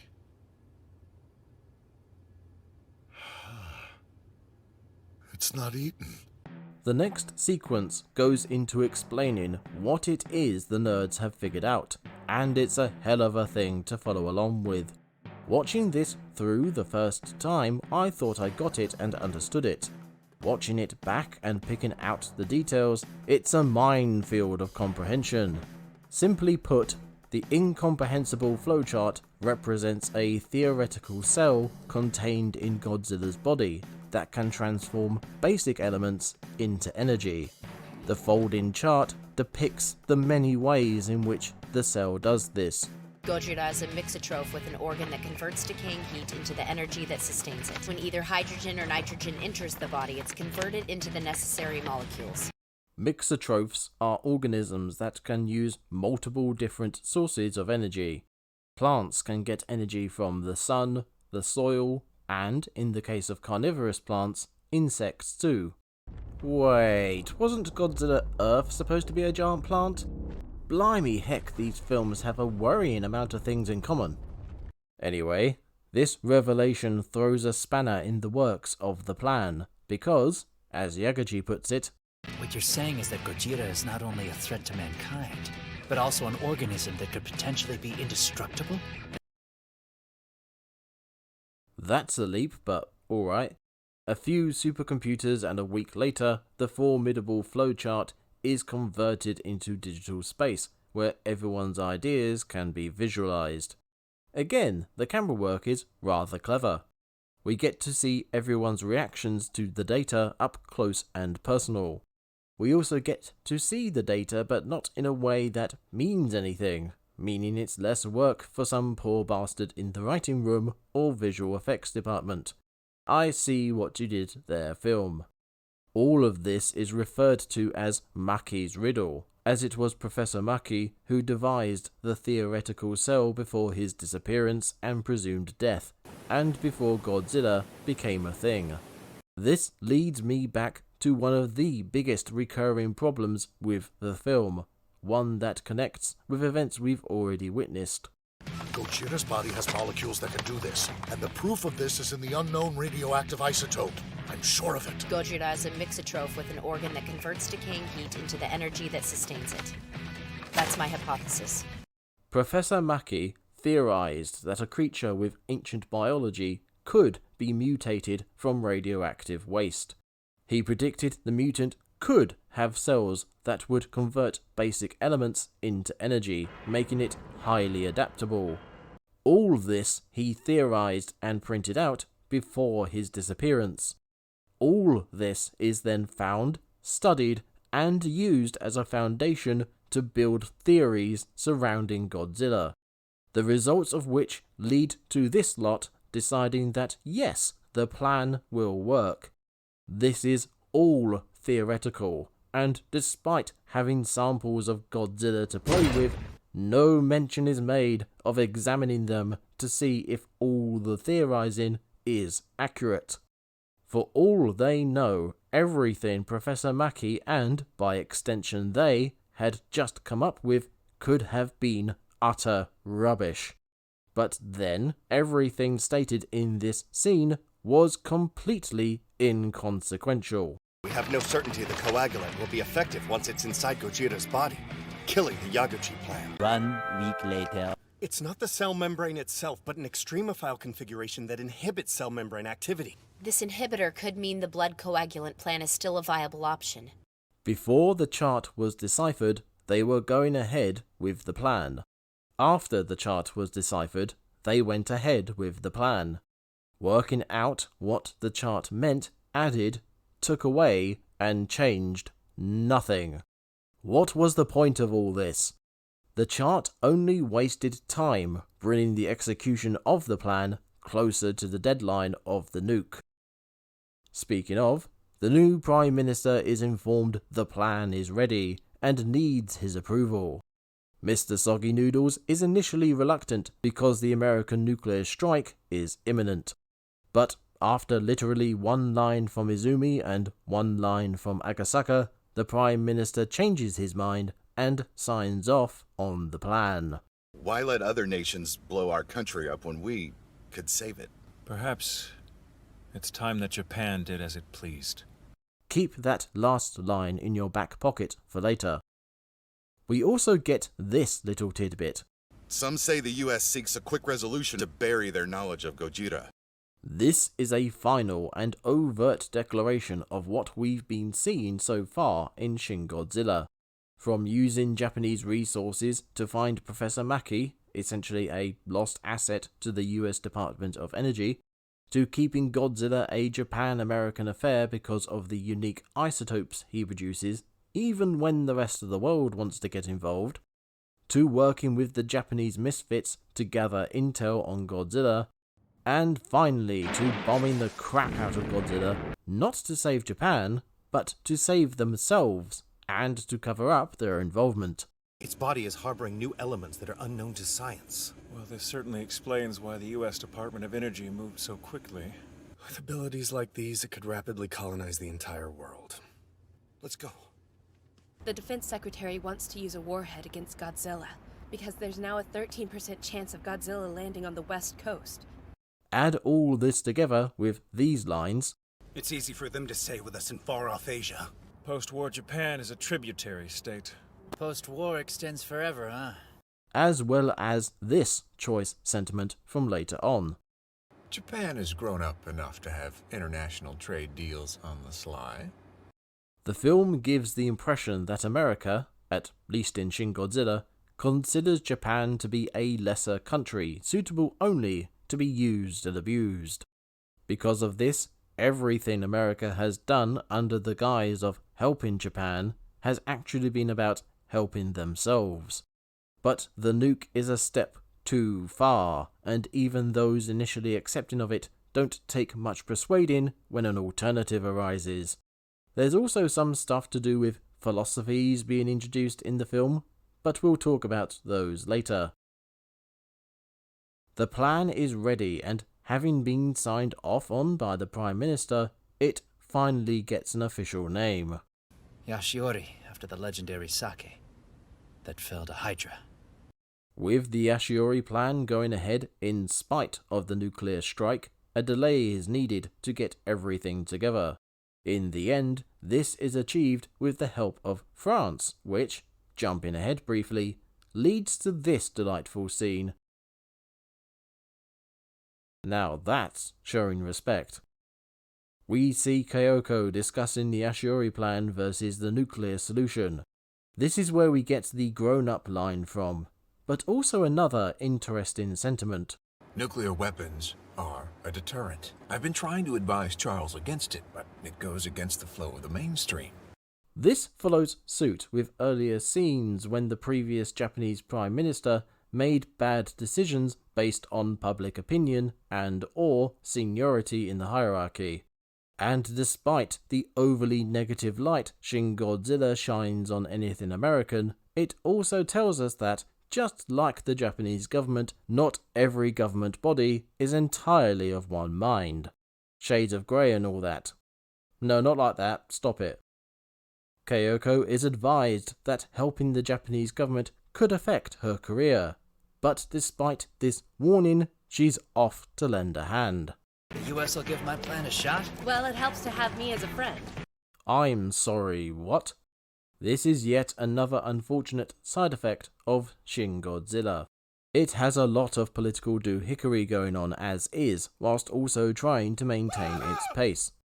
It's understandable that certain things have to be left by the wayside to allow the film to flow and not get bogged down in too much red tape.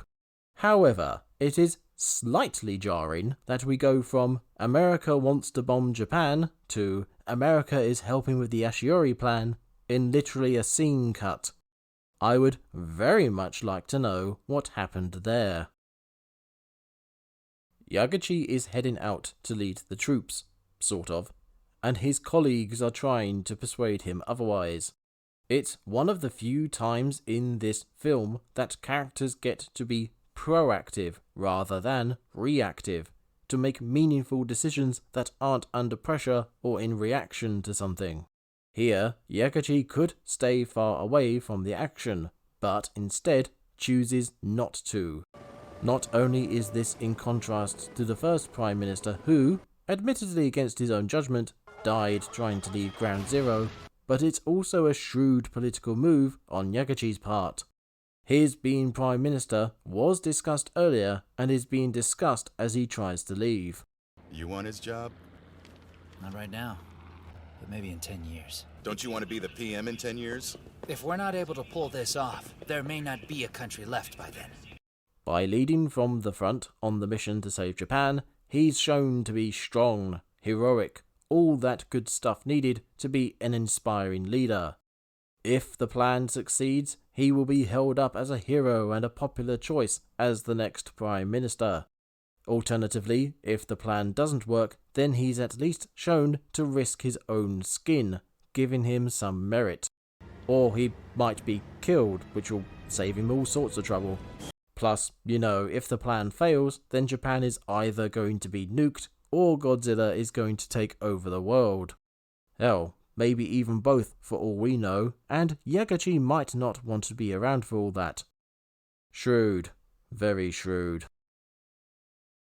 Before the Ashuri plan begins, Yagachi gives the troops a rousing speech, and I can't help but imagine this was the sort of speech given to cleanup crews going into Chernobyl.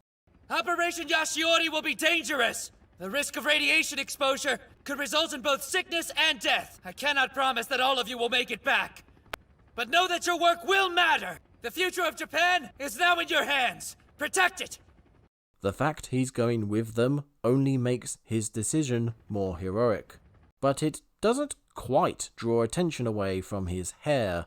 What is this, Dragon Ball Evolution? Actually, it's more like a Japanese Doctor Who if they'd only ever seen number 10. The end of Shin Godzilla revolves around the execution of the Ashuri plan, a plan that has been brainstormed, calculated, and resourced since before Godzilla's fourth form appeared.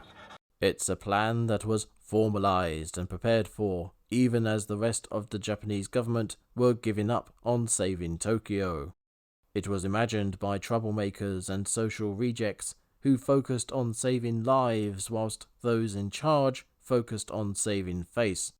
While the film portrays the government as slow-moving, politically focused bureaucrats too blinded by procedure to get anything done, The Ashuri plan and those who came up with it represent the plucky underdog spirit of those willing to go against the grain to do what's right.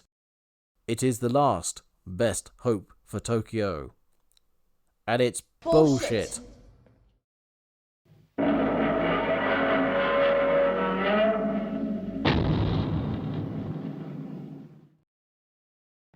The plan revolves around getting blood coagulant into Godzilla to clog up his body's cooling system. Everything to do with the plan is presented in the film's patented fast pace, being thrown at the audience fastball style. By the time the plan is being executed, it has been so thoroughly and confidently embedded in the plot that there's no questioning it. But how did we get to the point that our heroes have decided to force feed Godzilla a bunch of chemicals to turn his blood to sludge? It all starts here. Maybe the answer A few moments later is nuclear fission. After we get the information that confirms it, quick! This data shows radiation spikes that match the path the creature took. which is bolstered by Professor Maki's theories. According to him, this thing wasn't just an ancient species of marine life, but now one also surrounded by radioactive waste. Exposure didn't kill this creature, but mutated it into an entirely new life form. A question is brought up, One thing I don't understand, why did it return to Tokyo Bay? leading Hasama to say this. That's it. For cooling, Gojira has something akin to a nuclear reactor in its body, and its fins must serve as heat vents. And if that is indeed the case, then its blood more than likely serves as the body's cooling system. From here, the nerd crew come to the conclusion Godzilla's cooling system needs to be shut down. Maybe our only hope is to try and find a way to shut it down. Its internal cooling system, that is. Just as a suggestion, what about administering a blood coagulating drug? We'll investigate a few practical methods. Perhaps a compression pump system like this. After spending, bloody hell, 1 minute? Brainstorming, the rest of the film is spent gathering resources to carry out the plan, with Maki's riddle acting as a small bump in the road. Resources include pump trucks, tankers, and vast amounts of processed chemicals.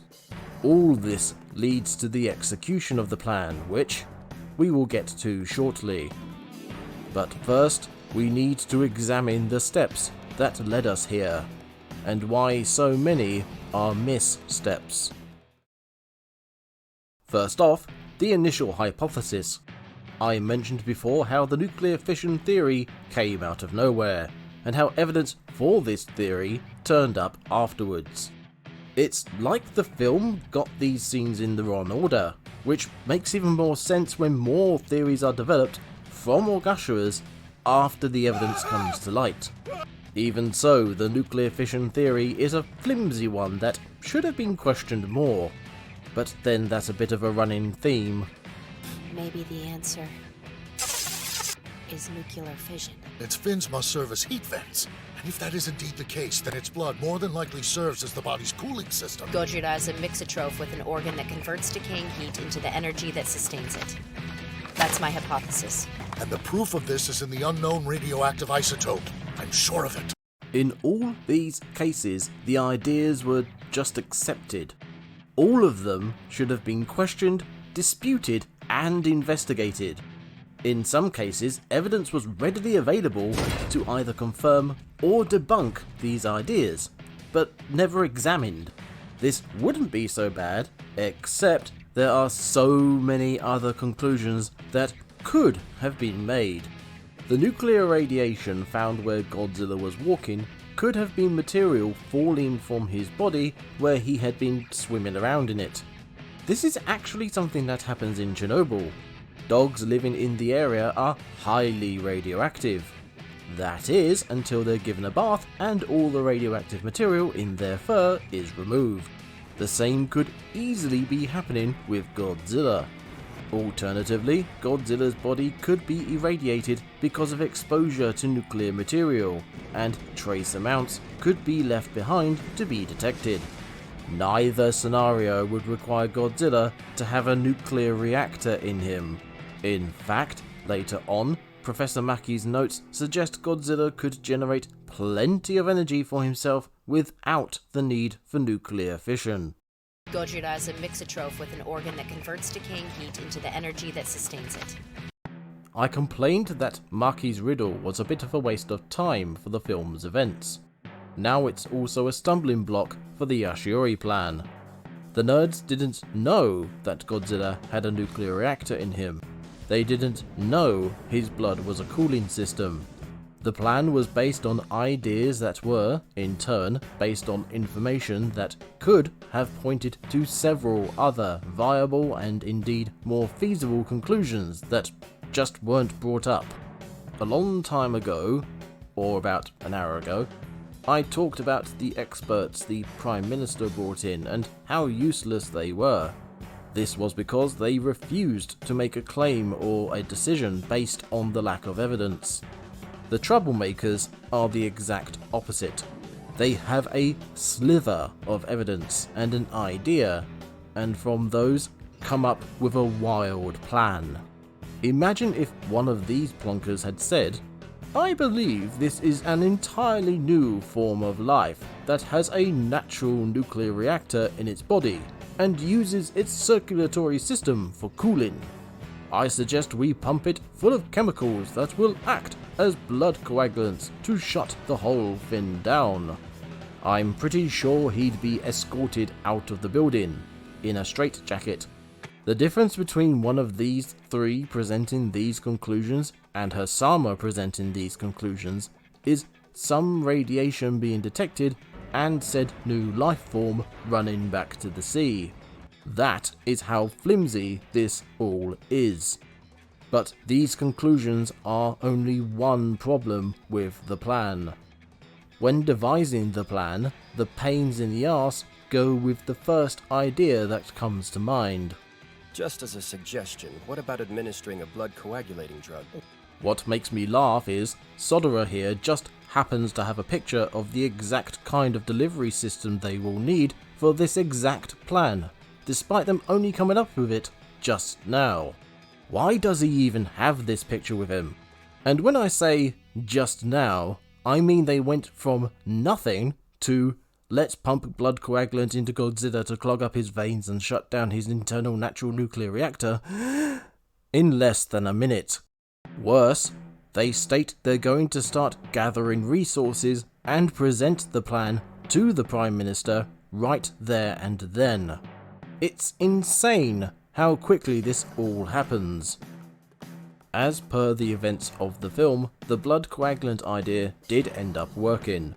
Based on all the information and taking into account the various other possible conclusions, blood coagulant could still have worked, just not for the reasons they thought it would.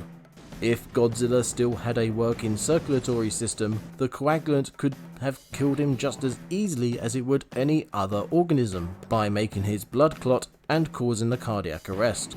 But that's only if Godzilla still works that way. With the mixotroph theory combined with this little tidbit, Gojira has 8 times the amount of genetic info of humans. The blood coagulant might also not have done enough, or anything, to Godzilla. Genetic material is generally scrap DNA left over from evolutionary experimentation. Not to stray too far from the subject, but the first Gamera film points out how designed DNA is much more simple. These are Gauss chromosomes. Just one pair. Some wastage occurs in the evolutionary process. Cells mutate and form new genes. It takes dozens of chromosomes to store the genetic code. Just like the appendix in the human body, Godzilla's blood might have been a redundant bodily process left over from his original form, and, therefore, it would have been a waste of time doing anything with it. Which brings me to my next point. When the idea of freezing Godzilla is devised, this delivery system is suggested. We'll investigate a few practical methods. Perhaps a compression pump system like this. I'd still like to know why you have that. We, the audience, don't know how this is going to be implemented until we see it in the final conflict. Jumping ahead quickly, the plan is to shove the pumps into Godzilla's mouth, force-feeding him the coagulant. Once again, I have to wonder, what was the point of Maki's riddle? That whole scene where the nerds work out the confusing diagram comes about because... Origami. It's not eaten. Everything else suggested in this scene is just that, a suggestion. But they have legs to stand on because Godzilla being unable to eat is an observable fact. Based on the nerd's own hypotheses, Godzilla doesn't consume food for energy anymore. So why is force feeding him anything through his mouth going to work? Does he even still have a stomach after all his mutations? This realization should put stoppers on their plan, but it doesn't. So yeah, depending on a combination of a variety of results, the plan might have worked for completely different reasons, or done nothing whatsoever, which admittedly leaves a wide gulf of possibilities. But there is something else we need to talk about. For most of the film, the plan is referred to as the freezing plan, until Yaguchi gives it an official name. But they seem to have missed a massive, enormous, titanic issue with the plan. Before I go into it more, I need to talk about something else. This might seem like a tangent, but bear with me. Shin Godzilla, understandably, gets compared to other Godzilla films. I myself have already mentioned Godzilla 1954 many times, as well as Godzilla vs. Destroyer. Aesthetically, Shin Godzilla looks similar to both monsters in that film, with his red and black motif. Even Shin Godzilla's updated breath attack is similar to Destroyer's. More substantially, both Shin Godzilla and Destroyer mutate and transform throughout their films, and are both spawned from waste deposits in Tokyo Bay. But something that really stands out about the two films is their endings. In both films, Godzilla is frozen. In Godzilla vs. Destroyer, Godzilla is going into meltdown, and the military use freezing weapons to help reduce the damage his death causes. What radioactivity? The goal of Shin Godzilla's plan is similar but different. Clog up Godzilla's blood so his cooling system doesn't work anymore.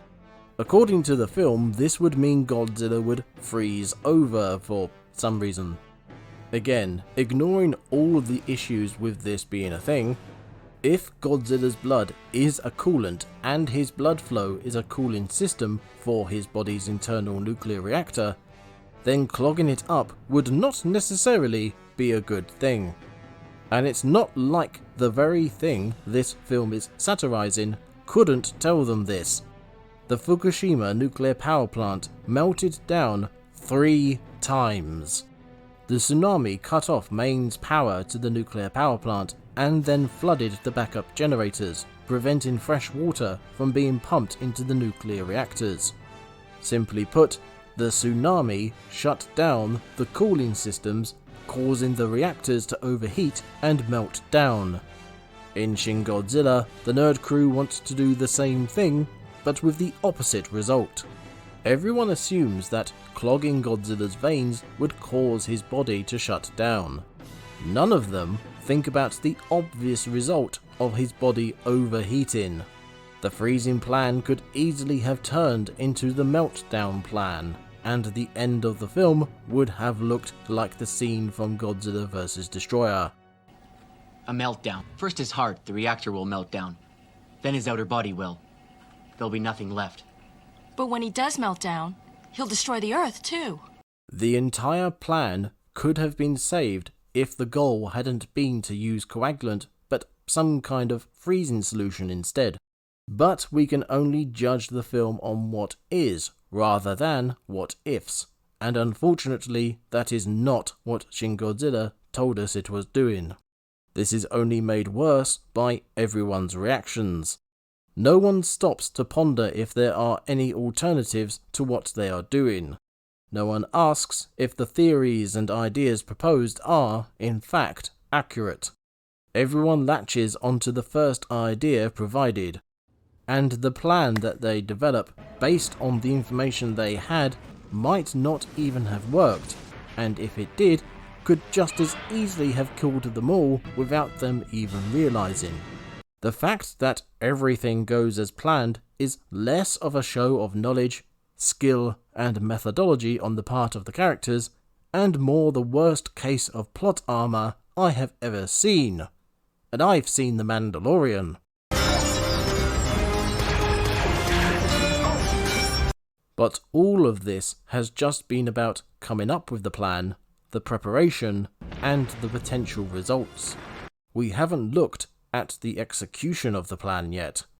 As a wise man once said, "Hold on to your butts."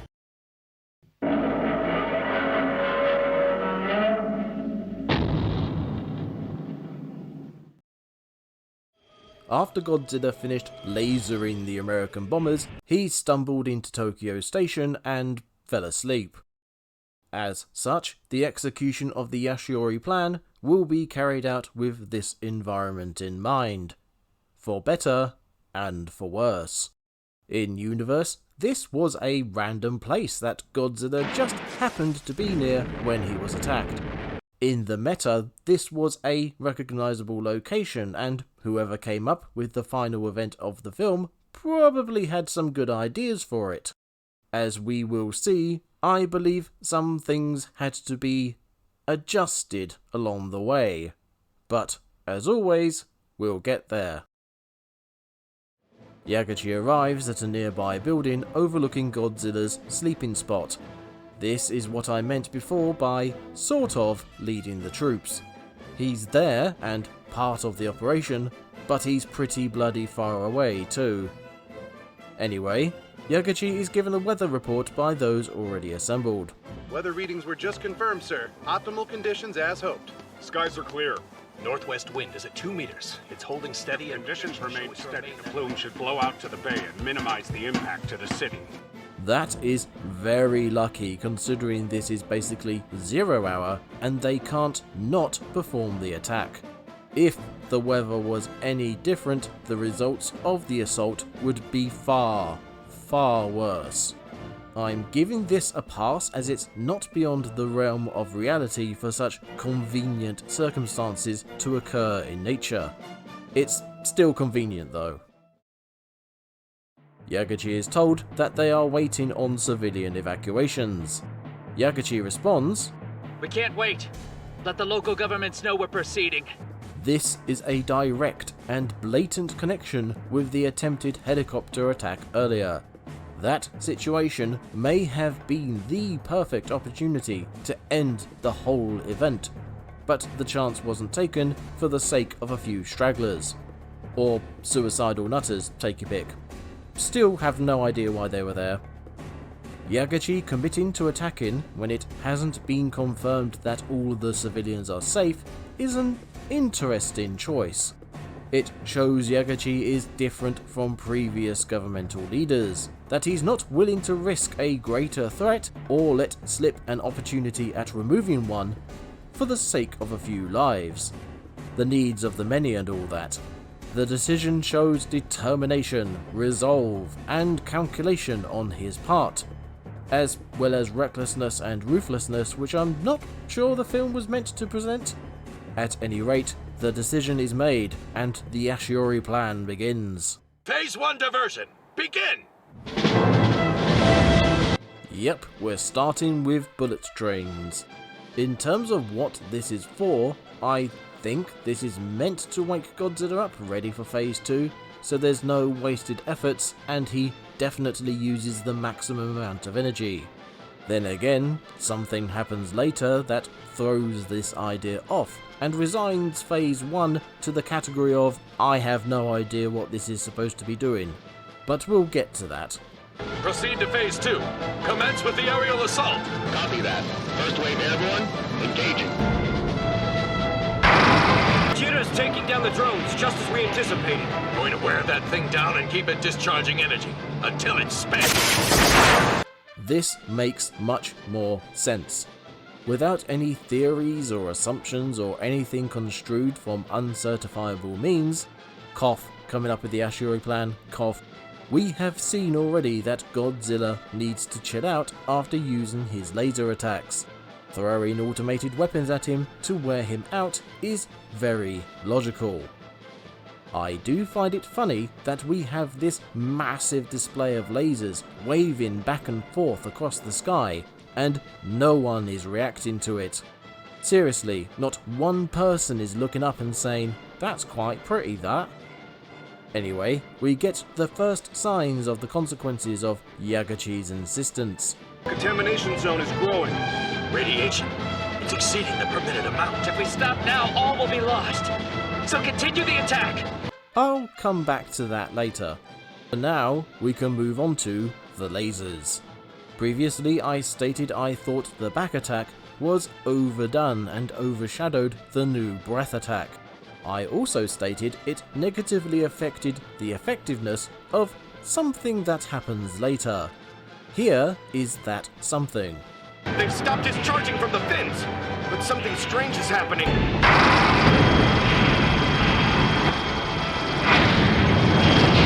How the hell can it do that?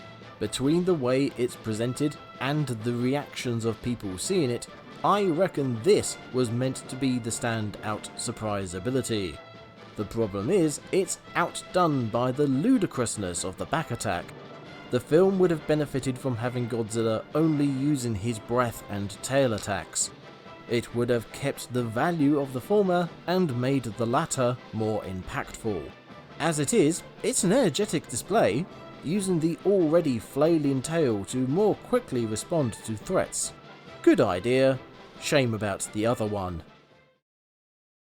This tandem laser defense has the desired effect, exhausting Godzilla's reserves. Luring target to kill point 1 complete. Begin phase 3, stationary blasting. So now, wait, what? Luring target to kill point 1 complete. Luring the target? What about any of that was luring? And where were they luring him to? Ignite!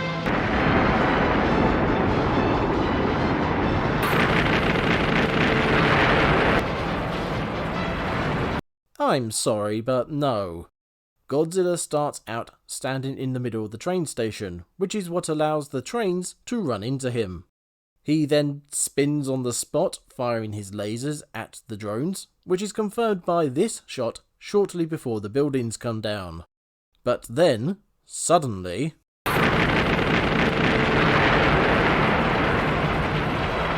the film is showing us a trail of destruction to clearly denote Godzilla's progression to this spot. But to get here, Godzilla would have had to turn on the spot, walk his very slow walk over to the buildings, then turn back around to face the same way. We actually see him doing this in a bit, just going the other way. But we don't see this very slow process taking place now, nor do we have a reason to think he would do this. I think there's a meta reason for all this, but I'll wait to the end to talk about it. Getting back into the swing of things, the buildings surrounding the suddenly relocated Godzilla are collapsed with placed explosives. This would make sense, as making buildings fall in the direction you need them to usually requires precision planning. Kind of like how making a tree fall in the right direction requires precision cuts. This works given they were planning on Godzilla being in this spot. Luring target to kill point 1 complete. The problem is, we don't know why Godzilla is here, or how they knew he would end up here. They say they lured him here, but how? Then we get this. Start phase 4, guided blast.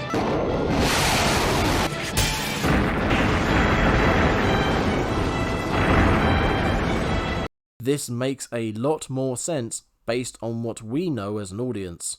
There's leeway, contingency, and flexibility given to shooting buildings down rather than using placed explosives. Different buildings can be shot down depending on where Godzilla happens to end up. Personally, I would have got rid of Phase 3 and put Phase 4 in its place. Having both is redundant. But the inclusion of both phases is only one problem here. What results from them is another.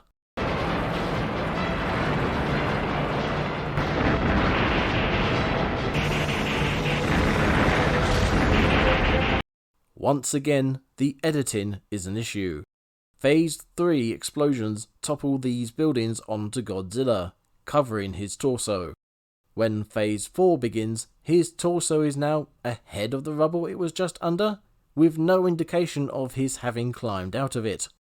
This might be down to the pacing, which would have been affected if we had to wait for Godzilla to crawl out from under the rubble. This might have been affected by budget, as some poor bastard would have needed to animate Godzilla doing just that. Or it might just have been an oversight, pure and simple. Any which way, the result is the same. Godzilla, once again, teleports to another location to be in the right spot for something to happen.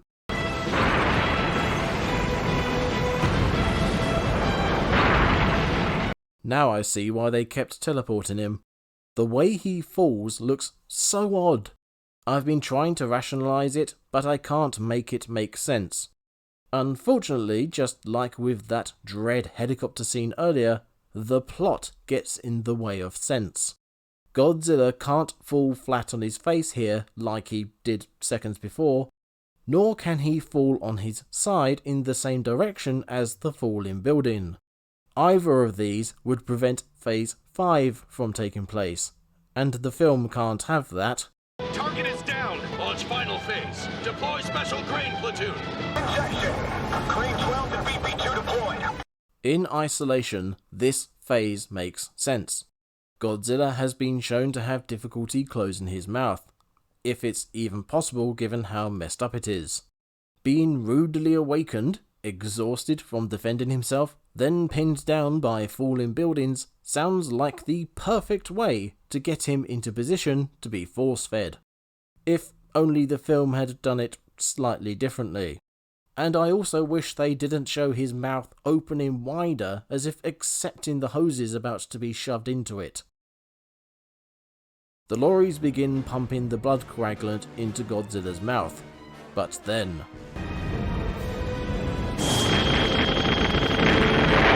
From a mechanical standpoint, I'd like to know where he got the energy from to use his laser again. The last time his laser petered out, that was it. Done. Now he's apparently got some spare energy left over for another blast. Taking a step back, I think they did this so they didn't have to show what they do next twice. So why do this twice? Well, we'll get there.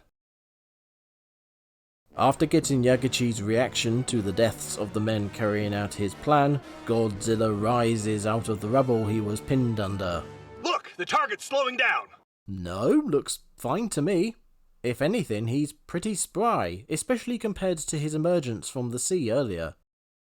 Godzilla walks back across the train station for some reason, and the last of the train bombs are sent in, leading to this hilarious shot.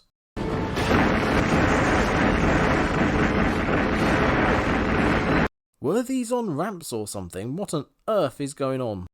The exploding trains knock Godzilla off his feet and... I'm sorry, what? Earlier the full force of the JSDF was brought down on Godzilla's head. Literally. And he walked away without a scratch. It's not even confirmed whether he stopped and changed direction due to the sheer force of the assault, or because he couldn't see anything with all the smoke in his face. Now he's hit with explosions, granted multiples of them, but explosions that don't appear to be anywhere near as powerful as the ones from before, and yet he topples over. Having a building drop on him and knock him over, hell, several buildings, is one thing. A half dozen trains exploding next to him is something else altogether. Somehow, the result of this is Godzilla topples forward onto this low building. Second and third platoons! Forward! Freeze the bastard! This right here looks much better. I get the feeling this was how the whole scene was supposed to play out. At any rate, Godzilla lays in situ long enough for the pumps to do their thing. 100% used! The target skin appears to be stiffening!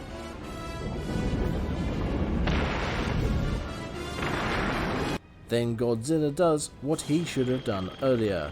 Rises up, dragging pump trucks with him, causing chaos. Again, it feels like this is what was supposed to happen, but they doubled up and messed up. Godzilla stands tall and there's the little detail of his spines flaring purple before flickering out like a dying electrical light. I like this given what is supposed to be happening here. Not so much what actually happens next. The temperature has dropped to negative 196 degrees. It's completely shut down! Up to this point when watching the film, when everybody mentioned freezing or cooling, I assumed they meant the nuclear fission in Godzilla's body would stop. Essentially, what he did earlier in the film when he ran out of steam, but forced and more permanent. Or as permanent as the film franchise requires. But minus 196 degrees? And ice crystals on his skin? That's not what blood coagulant does. Blood coagulant turns blood thicker and basically to sludge in your veins, not into liquid bloody nitrogen. I now wonder if coagulant wasn't the word they meant to use, or everybody involved did mean coagulant, but they decided to show Godzilla freezing because it looked more dramatic? Any which way, the freezing and the ice crystals were too much. Before I move on, I want to point something out. I mentioned how the area around Godzilla's feet denoted where he'd been moving. The film uses this to suggest Godzilla walked over to the buildings when he definitely didn't. But while looking at this, I noticed the area where Godzilla supposedly entered the train station from looked fairly intact, especially when compared to the places where he was walking. This confused me and made me wonder if this was indeed where he walked in from. But then, later in the assault, I noticed the area was smashed to bits, and it made me very annoyed. The area where Godzilla was walking should have looked like this before, but didn't. Why?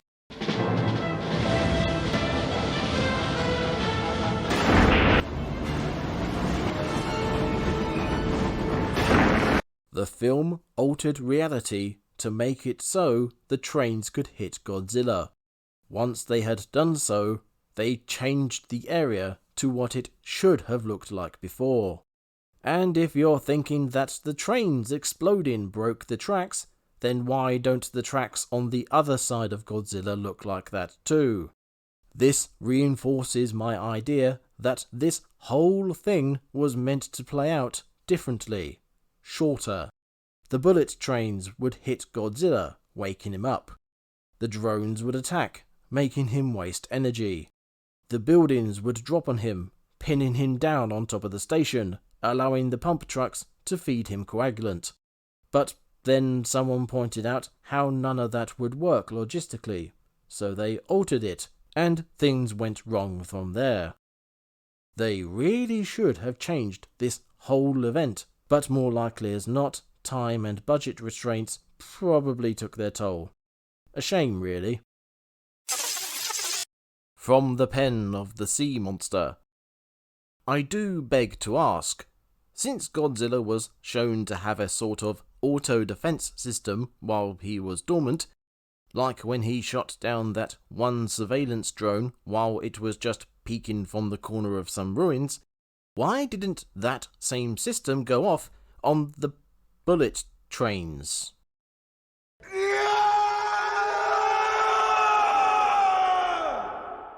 Bloody hell, sea monster.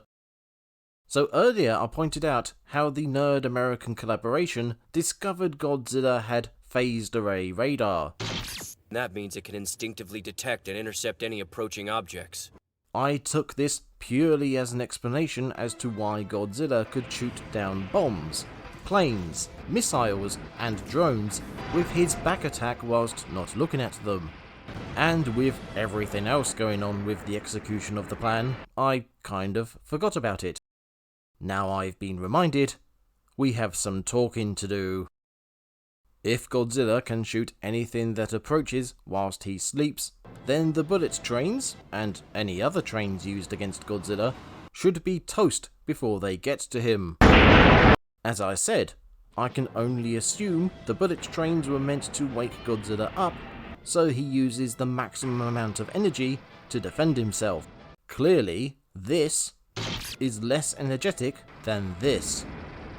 With that said, if Godzilla doesn't wake up before the drone attack, then this could go two ways, which both end up the same way. The drones attack, and Godzilla auto-destroys them. He doesn't wake up, the pump trucks can't get to him, the plan fails, and Tokyo gets nuked. Alternatively, enough missiles are fired that some get through the auto-defenses and hit Godzilla, waking him up. But too many drones and missiles are spent waking Godzilla up, so he doesn't waste all his energy defending himself. Even if the buildings and trains manage to knock him down, somehow, he'll jump right back up, preventing the trucks pumping him with coagulant. The plan would still fail, and Tokyo would still be nuked. One argument that could be brought up is that the auto-defense laser doesn't hit ground targets. This then brings up the question, why bother with the rest of the plan? If the trains can drive up to Godzilla unharmed, stick pump trucks and tankers on them and pump the coagulant into Godzilla while he sleeps. Or, since we've seen certain weapons can penetrate Godzilla's hide, drive over and plant a load of those under him and blast his bollocks off. I'm pretty sure if he lost enough blood from his wounds, his body would shut down that way. Any arguments against these two plans would almost certainly loop back to the previous point about the trains. And so we're left with the conclusions that Tokyo was doomed any which way, or the plan was unnecessarily complicated. Which brings me on to another damning point. After the plan is accepted and officially named, we're told, "We'll run this op in 5 phases. After this, Kayoko is told to leave Japan because of the planned nuclear strike, but she changes her mind and stays to help, leading to this conversation. The US will give my plan a shot? Whatever you need, I can get. Even drones if you need them. Why is this a problem?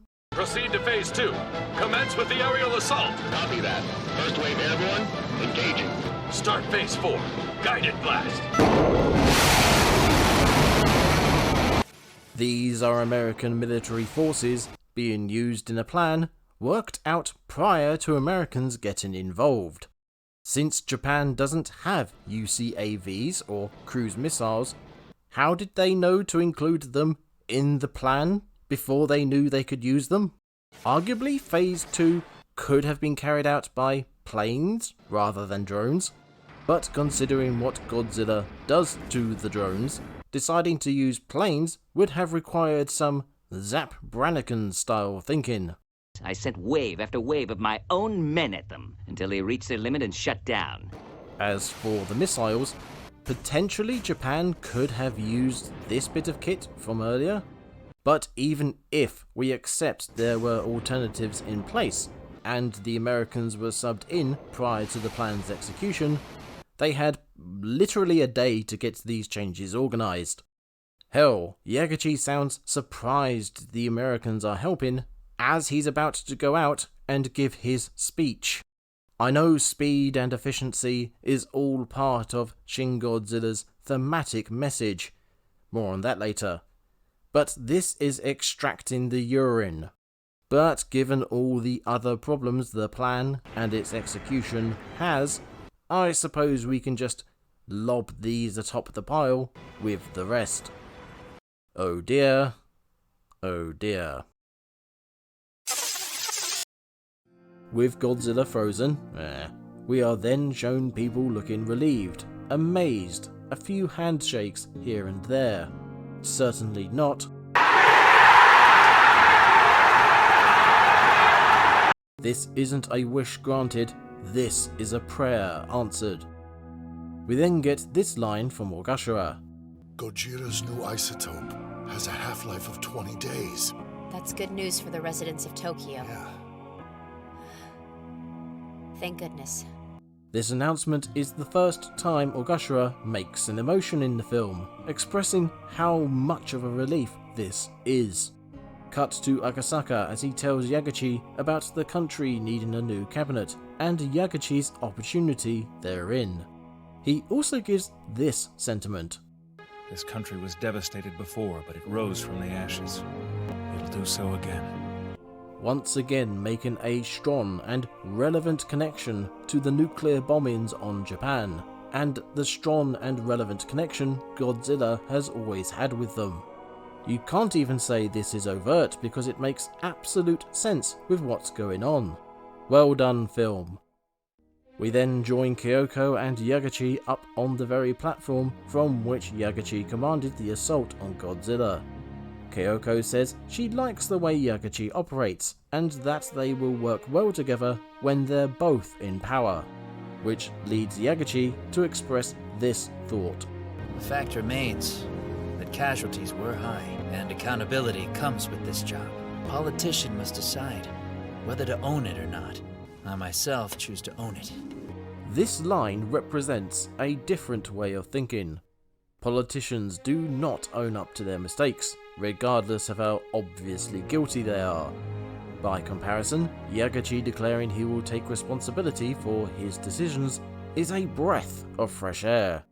It runs with the film's messaging about how the old ways of doing things need to be upended and replaced with the new. It's a nice sentiment, but the message being delivered has its flaws, but we'll get to that later. Back to the last scene of the film, Kayoko utters this line.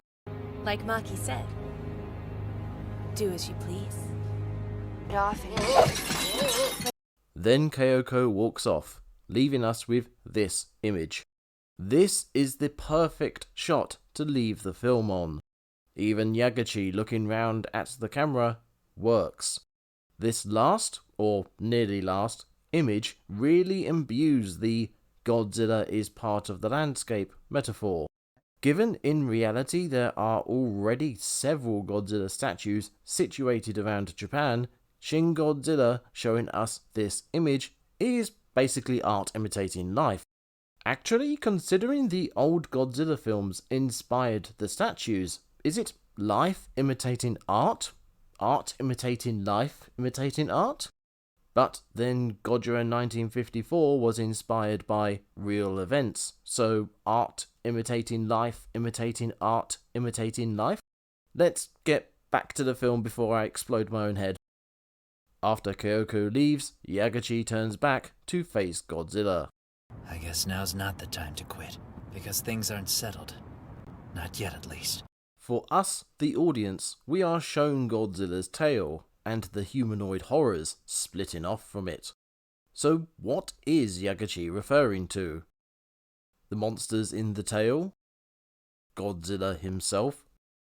Something more hypothetical?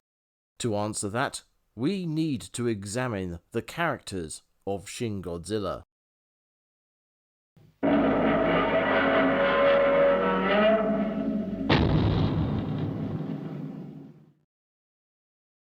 Let's talk about Professor Maki. Bizarrely, Professor Goro Maki gets a lot of character work in Shin Godzilla, despite not actually being in Shin Godzilla. Everything we know about him we learn post-mortem, or at least we think we do. His wife died from radiation poisoning, possibly brought on by unregulated dumping of nuclear waste. This gave Goro Maki a hatred for all things nuclear and those that work with it, and a passion to find a way of making it harmless. Instead, he ended up theorizing how an ancient marine life form could be mutated by the same waste materials that killed his wife. His theory resulted in his creating a near incomprehensible flow diagram describing a molecule that would convert base elements into energy. And all of this he left behind as deliberately incomplete information when he committed suicide? Along with this cryptic message. Now do as you please. I did the same. The flow diagram is called Maki's riddle, his last message a conundrum to be played with, and his Godzilla theory an accurate prediction. His work became something prophetic, something to be considered, maybe even something to be idolized. At least that's what the film seems to think anyway.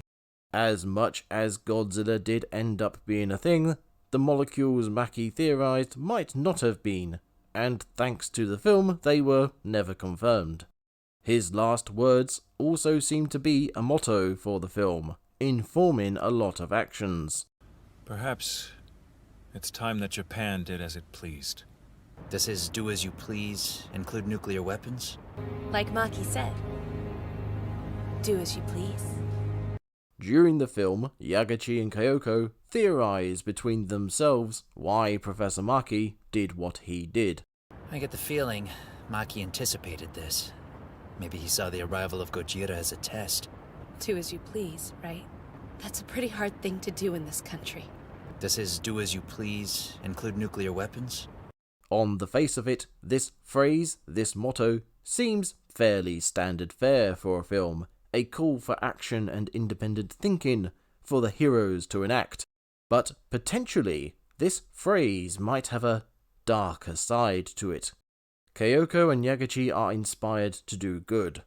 Yagachi pushing forward with the plan, and Kayoko staying in Japan and getting America to help Yagachi. But what about Maki? Maki's boat is found floating above where Godzilla appears, his shoes neatly placed on the floor, as if he took them off before going for a swim. Twice the film looks to Godzilla when Maki is referenced by Yagachi. But just what did Maki do in the end? Because things aren't settled, not yet at least. Professor Maki jumped overboard, knowing that at the bottom of Tokyo Bay was a nuclear waste dump and, he believed, an ancient sea creature. The humanoid form of both Godzilla and the creatures in his tail could be the result of Maki's DNA being absorbed by the creature prior to, or even during, its first mutation. If so, the arrival of Godzilla holds an additional sinister twist to it on top of the social-political jabs. Godzilla is a walking natural and human disaster, as has already been pointed out. But with Maki in the mix, as it were, Godzilla could also be the literal incarnation of wrath, a vengeful spirit given form like something out of legend. GMK anyone?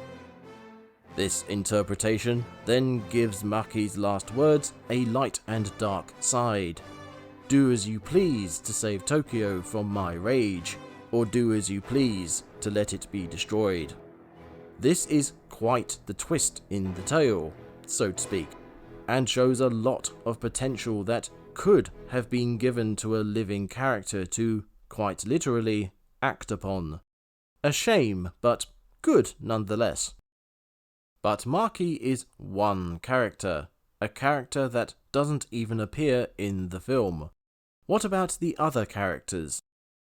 In both the original government cabinet and the social rejects, there are mostly cardboard cutouts, one-note characters that fit roles required by the script. In the old government cabinet, each character has a specific focus that informs their utterances. Taking care of human lives, finding solutions to problems regardless, keeping things moving along and getting decisions made, keeping things safe, passing along information, and making sure things are done by the book. All these characters are essentially the thoughts of the Prime Minister given voice, a peacetime figurehead whose natural focus is on saving face and keeping people happy, he suddenly finds himself amidst a disaster and falters.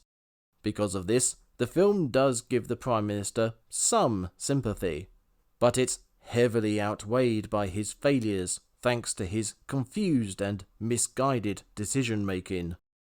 In the end, the Prime Minister and his cabinet are only shallow representatives of people that make up one single character, the old government.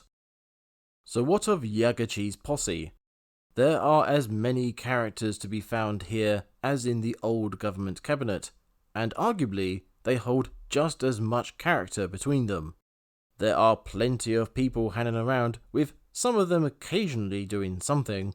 A couple even get their names put on screen. But for the most part, we deal with three major outliers: Ogashira, Hasama, and Yasuda.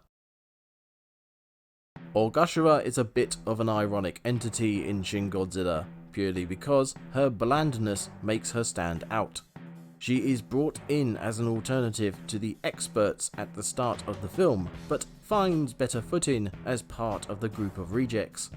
She is stone-faced, blunt, and not prone to emotional outbursts, to the point of being the only calm head in a moment of panic. The only time her facade drops is when she finds out a major consequence of the plan, and by proxy her decisions, is far less damaging than first thought. Potentially, this shows her emotionless calm is not her natural state, but just her way of dealing with things. Being ignored, ridiculed, bearing the weight of the importance of their work, the news of nuclear destruction, all are taken in her blunt stride. The good news about the radiation is an immense weight off her shoulders, releasing the pressure and breaking her outer shell, if only for a moment. But this is only one of Ogashira's significant moments.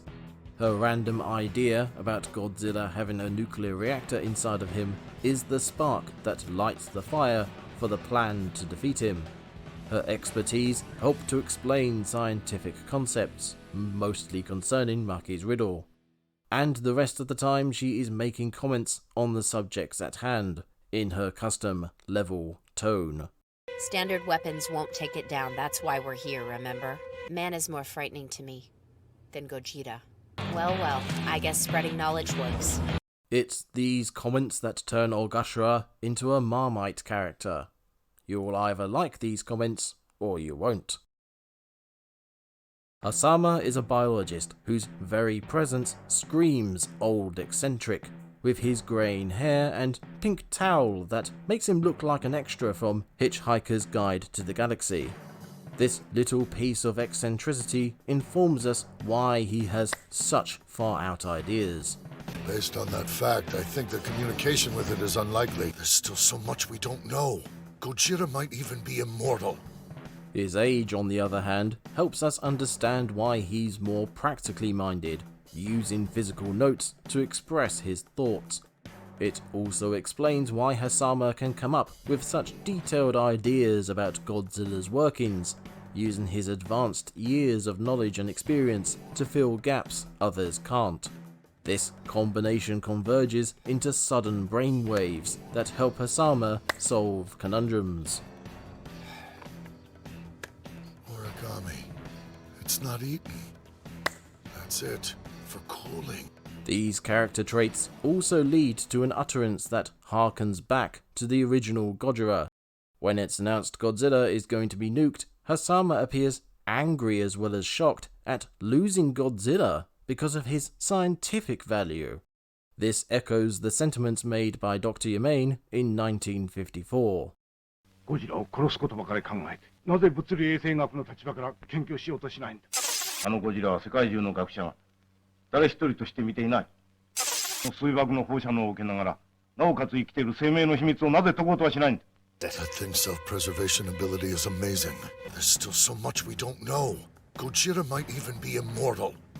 Hasama has an incredible impact on the events of Shin Godzilla with his deductions, and creates another undeniable link to the history of Godzilla. Despite this, we know very little about him, have no idea about his history, and he is given no substantial payoff or ending to his involvement in the story. In fact, the last we see of him is this group shot, just one more face in the tapestry of the narrative. Then we have Yasuda. I'm pretty sure he's bipolar. There are times he challenges Ogashira for most calm personality, even to the point of sounding depressed. Yeah, I guess we do have two choices here. But both are bad. Already got supercomputers running parallel analysis, but results are still several weeks away, I've been told. You're saying that it temporarily retrogressed a sea creature so it could adjust its body temperature after mutating.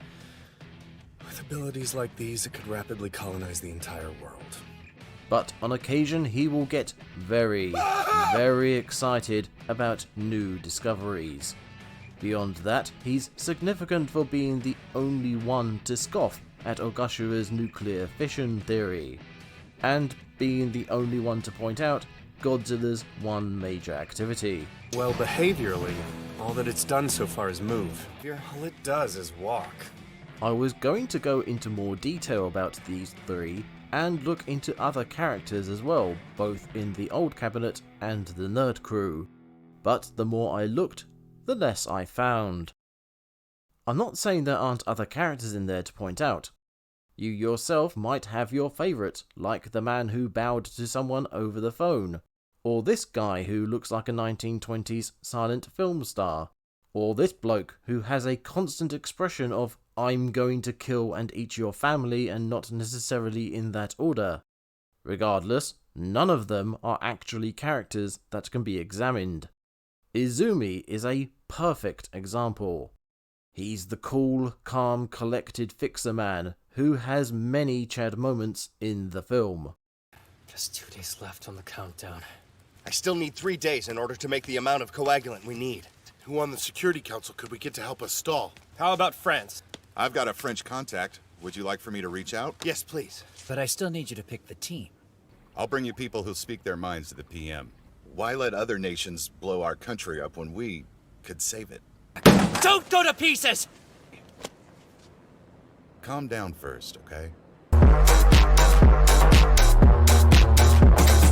Despite all these incredibly significant additions to the plot, Izumi himself doesn't offer that much in the way of character to study. He's not the only one either, as the film goes out of its way to assign major utterances to characters we barely know. Just as a suggestion, what about administering a blood coagulating drug? We'll gather all of the necessary coagulant and equipment that will be required for this op. Yeah, I heard. And at the insistence of the American. One simple question. What's this thing's energy source? I was just told that if we agree to buy them, Shanghai will get 3 tanker trucks to us. We must stop it. And also because if we don't, we'll be viewed overseas as timid. It was never with self-defense forces using weapons in the Bay. I vote no. They're evenly divided, aren't they? Sorry, who are you addressing? Everything we see or learn of these characters has to do with the events of the film, and nothing beyond that. All of them, even the ones I talked about, lack certain character traits that would make them stand out. To make a comparison, Godzilla King of the Monsters also has a wide array of characters who could also be described as flowery but shallow, but they also offer thoughts, opinions, and emotions that raise them above simple plot devices. Something else is gonna crawl out. Something bigger. Meaner. Oh, yeah, sure. Let's bring him in for a beer. You out of your goddamn mind? It doesn't matter. I knew I was right. I told you, Chen. Shut up, Rick. 神话是我们的指南针. Myth is our compass. It's something my mom used to say. That bitch. I'm a big fan of your wife's work, and you. That came out so weird. Thought he was missing. Well, only if you don't know where to look. Good luck. Thanks, Sam. We'll need it. So I hate to crash the party, but I got some bad news. You could just say news. It's always bad. Simply put, despite the floweriness of some, the majority of characters in Shin Godzilla are cogs in the machine, whose thoughts and actions are restricted to the job at hand. Which leads me to Yagachi. He is the protagonist of Shin Godzilla, or at least the character from whose viewpoint we see most often. He's always striving for answers, examining details others don't, garnering information from where others wouldn't look. It's this unorthodox strategy that leads him to bring up Godzilla before anyone else, to gather the nerd crew to brainstorm solutions, to go against the grain and put forward a plan to defeat Godzilla, while the rest of the country bows to foreign powers. He is pliant enough to listen to other people's ideas, yet strong-willed enough to push forward with his own, a fact others take note of. Don't you want to be the PM in 10 years? We'll need a new leader and a new cabinet. When I'm president of the US, you'll be ideal as my Japanese counterpart. Yagachi clearly has aspirations for the prime ministership, and even has considerations about such a future, even when the possibility of any future is in the balance.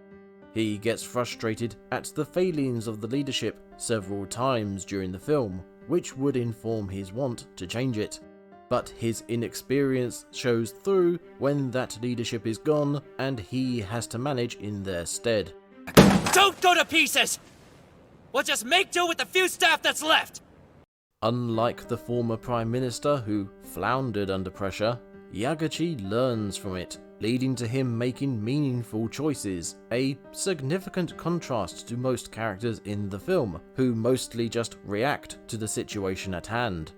He decides to lead the forces that combat Godzilla, which turns out to be a very strategic political move. And he decides to push on with the attack on Godzilla, even when there is a great risk to the public. Yagachi is a leader forged in the fires of catastrophe, and comes out the other side ready to be the leader his country needs. I myself choose to own it.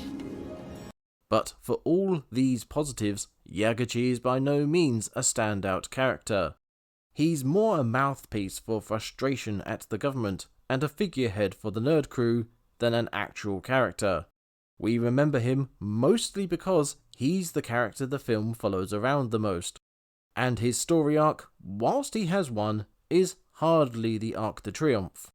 Just like most everyone else in Shin Godzilla, Yagachi is more a plot device than anything else. Beyond this, Yagachi suffers from two other major issues. When the plan is being executed, I mentioned that ignoring the radiation levels were the first consequences of Yagachi's impatience. These levels rise again during the assault, and who knows if they got higher. This amount of radiation would have turned Tokyo into, well, actually would have looked like Janjira from Godzilla 2014. This would be a significant consequence of Yagachi's actions.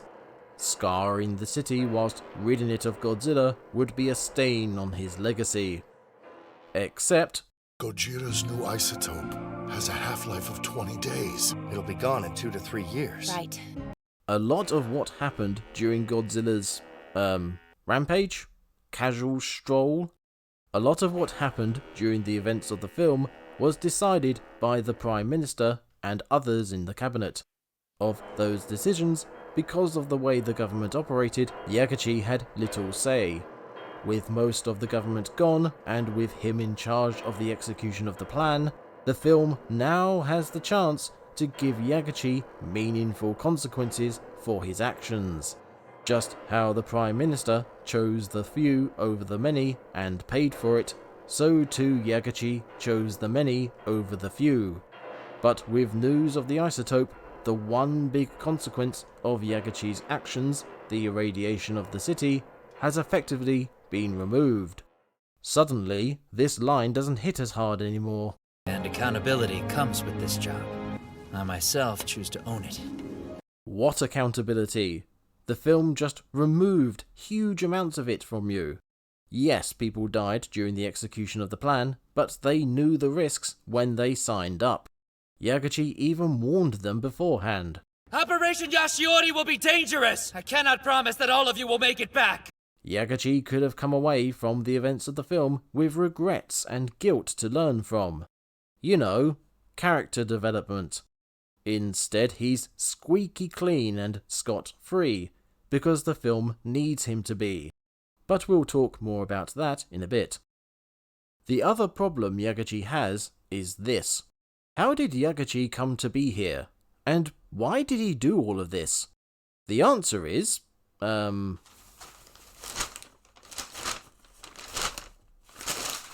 as stated, he was clearly frustrated with how things were run, to the point of comparing the current members of parliament to wartime generals.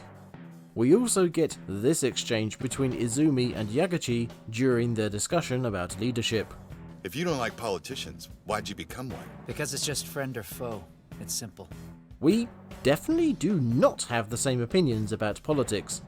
Yagachi might possibly have got to where he is thanks to nepotism, if I read these lines right.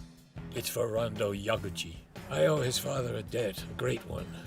Since she uses her father's connections in such an unabashed way, she's the political type, like Yagachi. Beyond these tidbits, and his leading the troops in the final fight, pretty much everything Yagachi does in Shin Godzilla is reactionary, much like everyone else in the film. And here lies the crux of the issue. Right at the start of my examination of the human side of Shin Godzilla, I pointed out how the text information at the bottom of the screen allowed for certain corners to be cut and exposition to be excluded. I also said making the film this way would encourage certain filming and editing habits, which we've already looked at several times. Here we have another effect of this filming style. A lack of character backstories. Shin Godzilla is effectively a cold open, throwing us into the maelstrom of activity that comes with an average day at work going to hell. In other films, this would lead to some kind of exposition during the course of the story, filling us in on what we missed. Shin Godzilla never does this, leaving the audience in the dark about who these people are as characters beyond what we see in the film. Admittedly, for some, there's enough in here to extract something, but for others it's droplets in the desert, or not even that.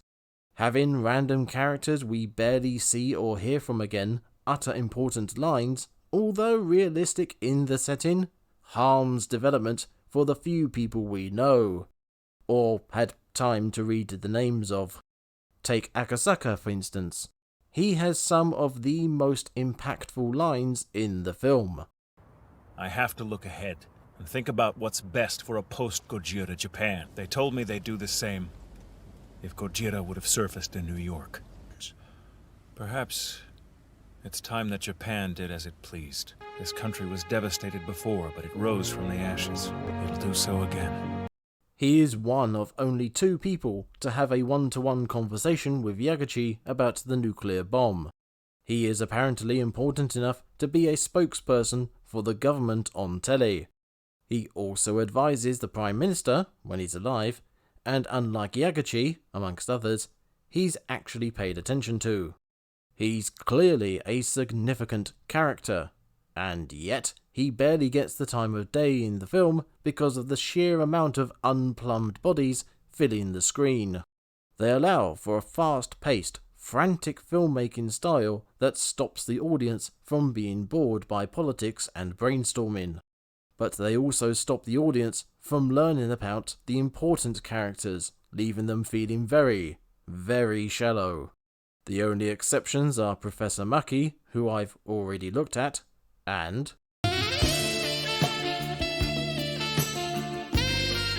Kayoko Patterson is the odd one out in Shin Godzilla.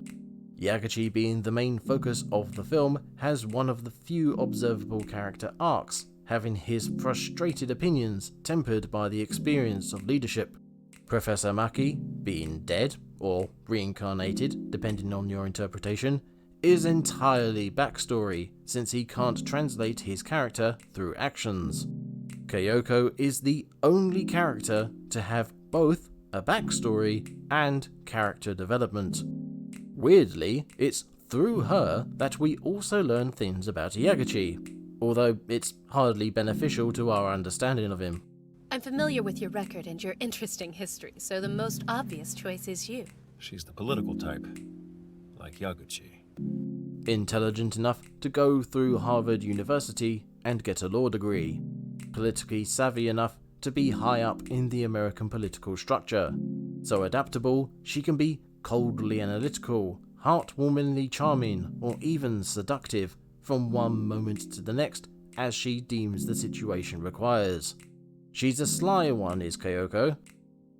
After Godzilla sets Tokyo ablaze, we see a distinct change in Little Miss Patterson's attitude.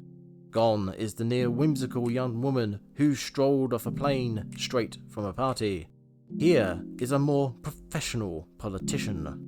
Informing this change is this moment right as Godzilla cuts the American bombers from the sky. Godzilla. Truly a god incarnate. This is repeating what she was told earlier about Godzilla's name. On Odo Island, where Maki's from, Gojira means god incarnate. When we first meet Kayoko, she clearly didn't consider this assignment to be much of a muchness. I rushed to Yokota straight from a party, so I didn't have time to change. Where's Azara? His last known whereabouts. My grandmother's homeland certainly works fast.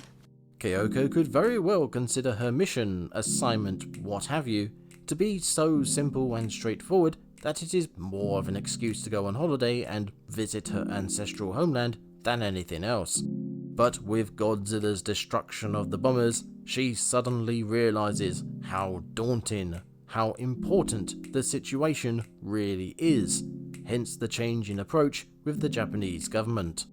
And just as we're absorbing the change from casual to serious, we get another jarring attitude adjustment.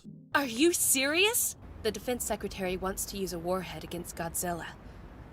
Kayoko breaks down here, and it's easy to see why. She's working for the American government, and as I've already discussed, America's true intentions were to cover its tracks, not help Japan. Kayoko's diplomacy unwittingly enables the American government to galvanize its decision to drop a nuke on Tokyo. Kayoko went from visiting her grandmother's homeland to helping to obliterate it. I won't see a third bomb dropped on the homeland of my grandmother. She lived through the last two. This leads to a meeting on a plane she is meant to be taken out of the country, where she's advised against helping the Japanese government. Our friends are progressing with an effective deep freeze plan. I think this country is betting on it. And you're raising that bet also, I see. Mud will stick, and you and I must bear the risk of retaliation. Kayoko could stay and help the country she feels guilty about having helped to destroy, or she could play it safe, leave Japan to its fate, and have a more secure future in America. It is a conflict of interest, a moral quandary that she must make a decision on, one that is informed by the conflicting interests of her backstory and potential future.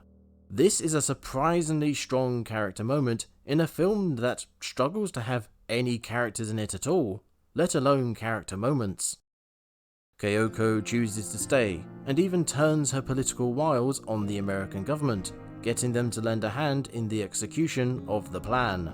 Thanks to the film making the utterly ludicrous plan work, Kayoko's risk pays off, giving her an even stronger future, this one twinned with Yagachi. When I'm president of the US, you'll be ideal as my Japanese counterpart. Just as Izumi is the secret Chad, Kayoko is the stealth protagonist of Shin Godzilla. She has a character arc, she goes through conflict, she makes meaningful choices about herself, all of which affect the plot and fit in with the theme of the film. Do as you please, right? Like Maki said. Do as you please. I will say she's not perfect. I mean, she's close, I'd bloody vote for her, but there are a few missteps on the film's part. Kayoko's character is so strong that she overwhelms everyone else in the scenes with her, making their lack of characters even more obvious. This goes doubly so when telling Yagachi about the nuclear strike. She is incredibly cut up about her grandmother's place of birth being bombed, whilst Yagachi is hardly reacting at all to the news that his home is about to be vaporized. There's also a possible script error when she says this. Do as you please, right? That's a pretty hard thing to do in this country. This isn't where you live, right? Between the way she acts and the reactions of the other characters to her, it appears this is Kayoko's first time in Japan, or at least in an official capacity. So how does she have this deep-seated annoyance about how things are done in Japan? Potentially this was something the writers wanted in the film but struggled to fit it in somewhere. Eventually they gave it to Kayoko, not realising that didn't make a lot of sense. The final problem with Kayoko Patterson is her screen time. As much as we got a fair amount out of her, a lot of it felt rushed because, like everyone else, she was sharing the screen with a lot of people. In a different film, with less jarring editing, her development might have been more natural and more noticeable. Then again, in a different film, she wouldn't be the only character. But there is one character that could never be lost in the shuffle. He is the last character of the film we have left to examine, and it's a big one. So big in fact, his name is in the title. What can we say about the Big G, the G-Man, our man Goji, Godzilla? No, seriously, what can we say about him? All it does is walk. Thanks, Yasuda. Anyone else? I am joking here. Obviously there's more to Shin Godzilla than just transporting his ass from one place to another. I already went through how he was visually presented and used in the film. And I already mentioned how Godzilla's apparent indifference to the world around him represents not only the indifference of nature, but the powers that be too. This dualistic representation could be embodied in the film's subtext about Goro Maki, who potentially fed himself to and merged with the proto-Godzilla in an act of revenge. But beyond surface aesthetics and possible allegory, what is there to Godzilla? Despite the possible Professor Maki connection, there doesn't appear to be any malice to Godzilla. No rage, no wanton destruction. For the most part, he just walks with a blank expression on his face, even when being pelted by military forces. He does show some resistance, eventually, retaliating against those wishing him harm. He also mutates to better suit his environment, Evolved. And he avoids large buildings on his travels to use the least amount of energy. Adding all this together presents a creature that is concerned with self-preservation, keeping himself alive so he can, do what exactly? Earlier, I mentioned how, during his fourth form's emergence, the government wondered where he was going. So preventing it from reaching the metro area, that must be our top priority. If this Gojira were to attack a nuclear facility, the disaster would be far worse. When watching this film again, and again, and again, I realised no one knew where Godzilla was headed. The first time he made landfall, he wobbled around in an arc, stood around for a bit, then headed back to the sea. It was a seemingly random meandering. The second arrival evidenced that his direction wasn't random, that he had a destination in mind. And yet, it's like the film forgot it was a thing. There's even a point in the final fight where Godzilla does a full 180 and walks back on himself. It's only a few steps, but it completely undermines the idea that he was going somewhere, and instead makes everything that happens in this film feel completely random. In Godzilla films of old, Godzilla's goals have often been, as The Simpsons put it, the cause of and solution to all of life's problems. There are a few exceptions to this rule, of course. Even the original Gojira, although goalless, had a reason for doing what he was doing. He was displaced, hurt, enraged, and wanted to take that out on someone or something. But Godzilla's direction, his possible eventual goal, didn't have to be a loose thread. It could have played into the story really easily. Imagine the nerd crew throwing all sorts of ideas out there, following all the theoretical conclusions from the information they had. The film's determination to shove as many characters on the screen as possible could have played into this, with random characters talking about how they looked into this or that, but didn't get anywhere. Among these could have been Godzilla's direction. Such a scene would solve a lot of problems, but instead the human cast is split in two, blowing Godzilla up or freezing him, and nothing else. This leaves Godzilla, a monster who can't say anything and barely moves, a characterless, if interesting looking, statue. In this regard, Shin Godzilla could easily have been renamed the Great Buddha Arrival, and not much would have needed to change. One character in Shin Godzilla has an arc. One character has a backstory. One character has both. The rest have neither. Most are cardboard cutouts filling up the background. Some are sprinkled with characteristics to make them stand out. But overall, the characters in Shin Godzilla, be they alive, dead, or otherwise, are but cogs in the machine of the plot. How exactly did they end up like this?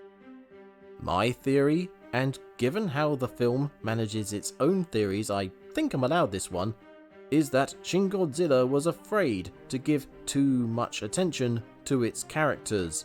The original Gojira, from which Shin Godzilla takes a lot of inspiration, was very character heavy. Nowadays, the general and often wrong consensus is that Godzilla films don't focus on human characters. Barely 2 years prior to Shin Godzilla coming out, a lot of people complained about the American Godzilla focusing too much on its human cast, whether justified or not. Mostly not. This may have influenced Shin Godzilla to lessen character focus and use them more as delivery methods for actions in the plot, reducing the personalities down to the bare minimum to keep them interesting. But this is just my theory, based on meta-knowledge that might not even be relevant to the film or its development. What is undeniable, though, is the effect the themes have had on Shin Godzilla.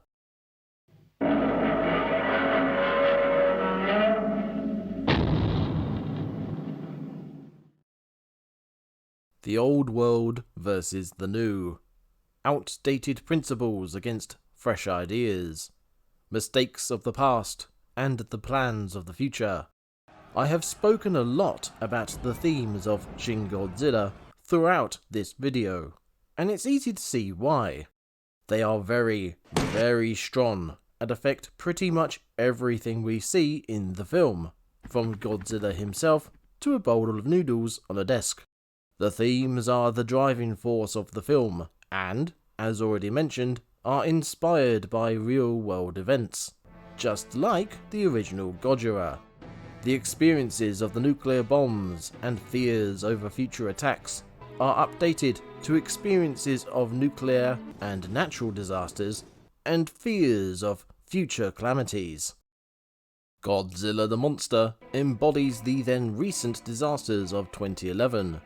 From his second form's incursion onto land depicting the tsunami, even down to the destruction left in its wake, to the fourth form's unfathomable, indomitable advance, terrifyingly translating the events and effects of the nuclear power plant meltdown. Even his mutations are a grotesque metaphor for the 2011 disaster's changing nature. Not to be left out, the human cast arguably provide the most damning critique of the real-world events, with prominent figures failing to muster a proper, effective response to the growing threat before them. The film offers its own alternatives to the real-world errors, exchanging bureaucracy for collaboration and numerous delayed discussions for affirmative actions. It also hints at the old relationship between Japan and America and how that too needs to change, from tributary to collaboratory. These clashing aspects are embodied in the old government and the nerd crew, who in turn are represented by the Prime Minister and Rando Yagachi. The themes also work hand in hand with the story of Shin Godzilla to really get across what the film is trying to say effectively and immersively. This mostly happens in the first and second parts of the film, which are heavily influenced by those real-world events. From the government being confused by the unfolding calamity, to concentrating on platitudes rather than actions, to being hesitant to react, to doing too little, too late. Even the city going up in flames is inspired by the horrors of war. Thematically noteworthy is the moment when young, focused and intelligent Yagachi goes ahead with the plan despite the high radiation levels, leading to the plan's success, which can be directly contrasted to the old, misguided and confused Prime Minister sparing Godzilla earlier in the film, leading to destruction and death. Again, the themes are strong and permeate almost everything in the film. But not everything is sunshine and rainbows. Strong thematics are not inherently good, and they do not excuse any issues that might crop up. The least and possibly funniest of these is the exchange between Secret Chad Izumi and Old Soggy Noodles. I've mentioned before how this scene has strong thematic overtones, with its emphasis on making your own choices. However, when you get down to it, the exchange, and the choices therein, are laughably swift. Izumi says the plan is ready. Old Soggy Noodles replies, "But America though." Izumi counters, "But Japan though." And Old Soggy Noodles completely changes his mind. Like I said, laughably swift. Also, like I said, this is the least offensive of the issues. Godzilla, once a raging titan or charismatic champion, is left a soulless automaton in his own film. The human cast isn't far off being the same, in one case, almost literally. In another film, the ideas and ideals the themes offer would be represented by a strongly characterized Prime Minister and a more characterized Yagachi butting heads over the course of events. Unfortunately, interesting personalities are sacrificed on the altar of themes and are instead spread out amongst a multitude of faces. Single characters act as little more than figureheads for masses, like some mutant thing, or a mythical dragon. It is little wonder then that Kayoko gets the most character, since she is mostly divorced from the overall themes of the Japanese disaster and government handling thereof. Suddenly I want Toho to take a card out of Disney's deck and give us Kayoko, a Godzilla story. Speaking of, the totally made up parts of the film, specifically the nerd crew and the plan, go downhill thanks to the thematics driving the third act directly into the ground. Action after discovery after decision after theory, things just work out for the determined heroes up to and including stopping Godzilla.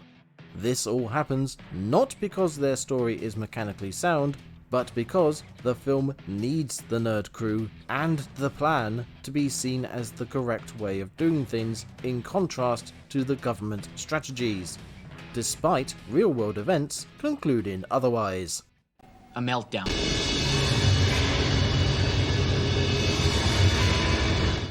This goes doubly so for the comparison between Yagachi and the Prime Minister. The film makes it very clear who it deems made the correct choice between the two, via consequences, or lack of them.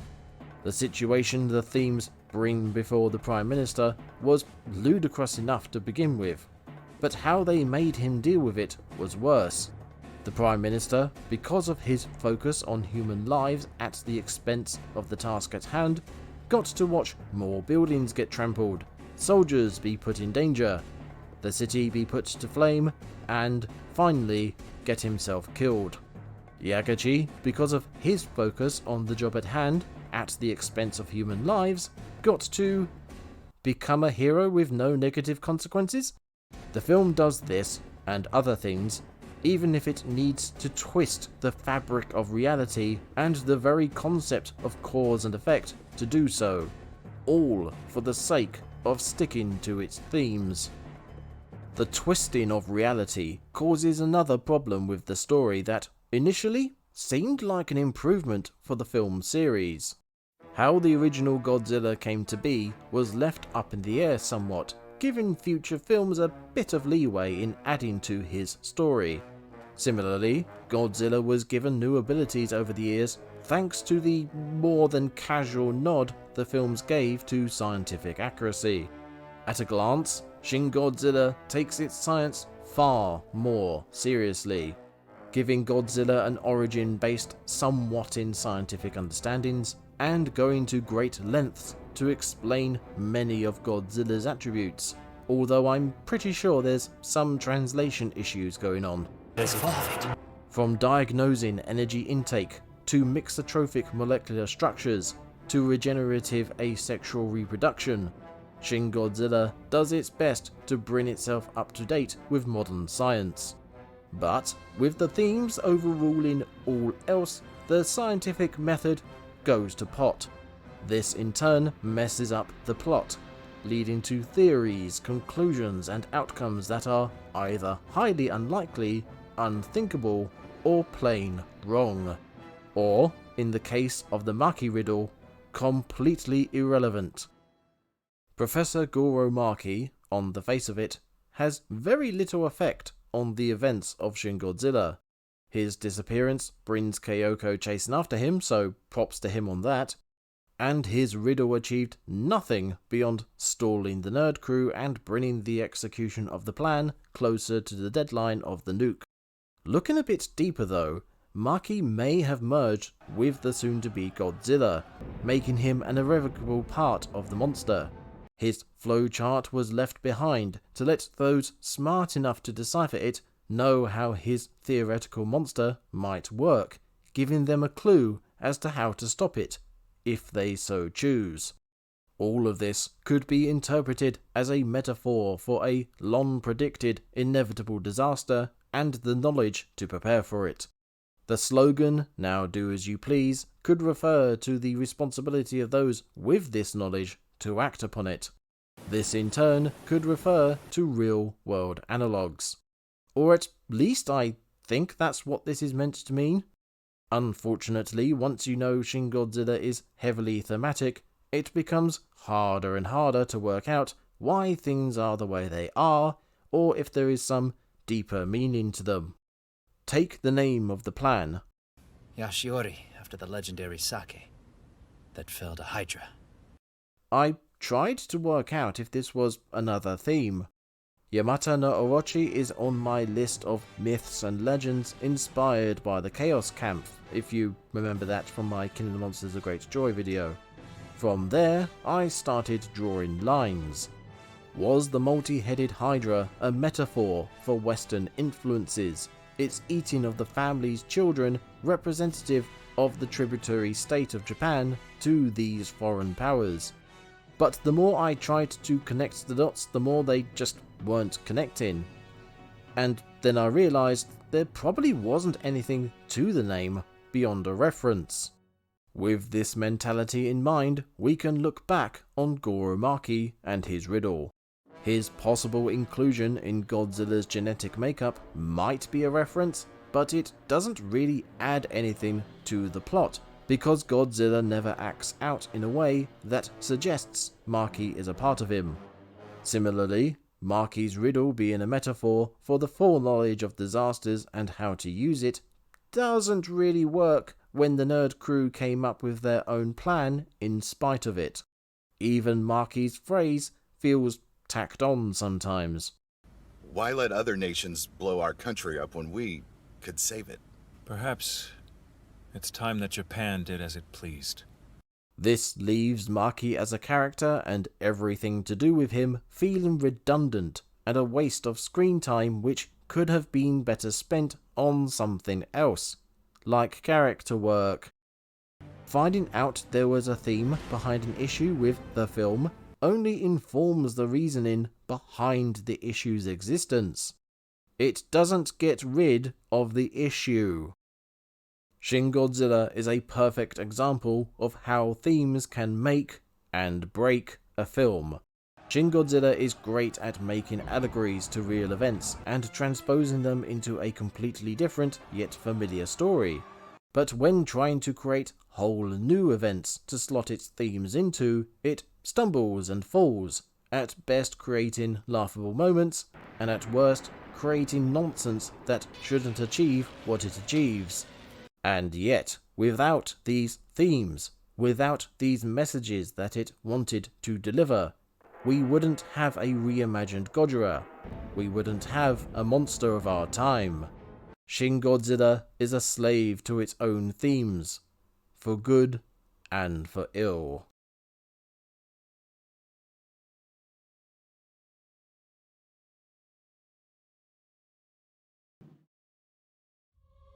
When I started my analysis, it was my intention to make yet another Great Joy video to sit alongside Godzilla, King of the Monsters.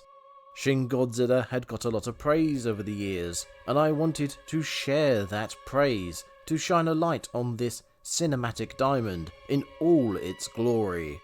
But the more I looked into the scenes, the more I examined all the little details, the more I shone a light into all of the nooks and crannies, the more cracks I found. Before I knew it, I was staring at a massive fracture that ran the length of what was supposed to be a flawless gem. This led to a question. Where does Shin Godzilla sit on the scale between Godzilla King of the Monsters and Godzilla vs. Kong? Shin Godzilla has a lot of problems. A characterless, goalless Godzilla. Shallow human characters, most of them anyway. Science that is either confused or deliberately broken. Jarring editing. Incredibly unlikely events that exist purely for the plot to happen. A final battle that breaks reality. Budgetary limitations that have unfortunate effects throughout. And a story made lame by themes. At the same time, there is a lot to like. Godzilla's design and inspiration, Kayoko's character, editing that produces action out of bureaucracy, strong themes, and once again having a Godzilla film that has bold, understandable and relatable socio-political commentary for our time. As a wise man once said, "A good act does not wash out the bad, nor a bad the good." I think the best way I can describe my feelings regards Shin Godzilla is by describing my reactions to the sound effects. American Godzilla films and TV shows used their own audio, even going as far as to mix their own Godzilla roars.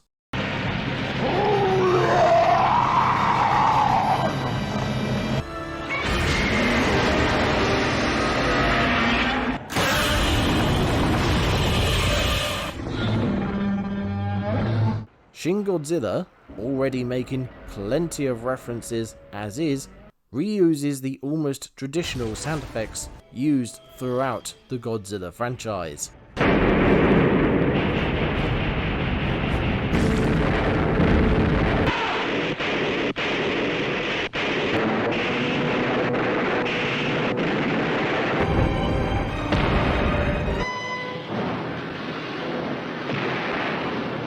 Initially, hearing these sound effects from Godzilla films of yore plucked on my nostalgic heartstrings.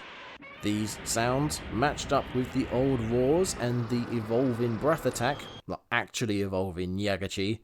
I found myself wrapped up rather comfortably in them. But after a while of noticing these sounds throughout the film, they began to draw my attention and break my immersion.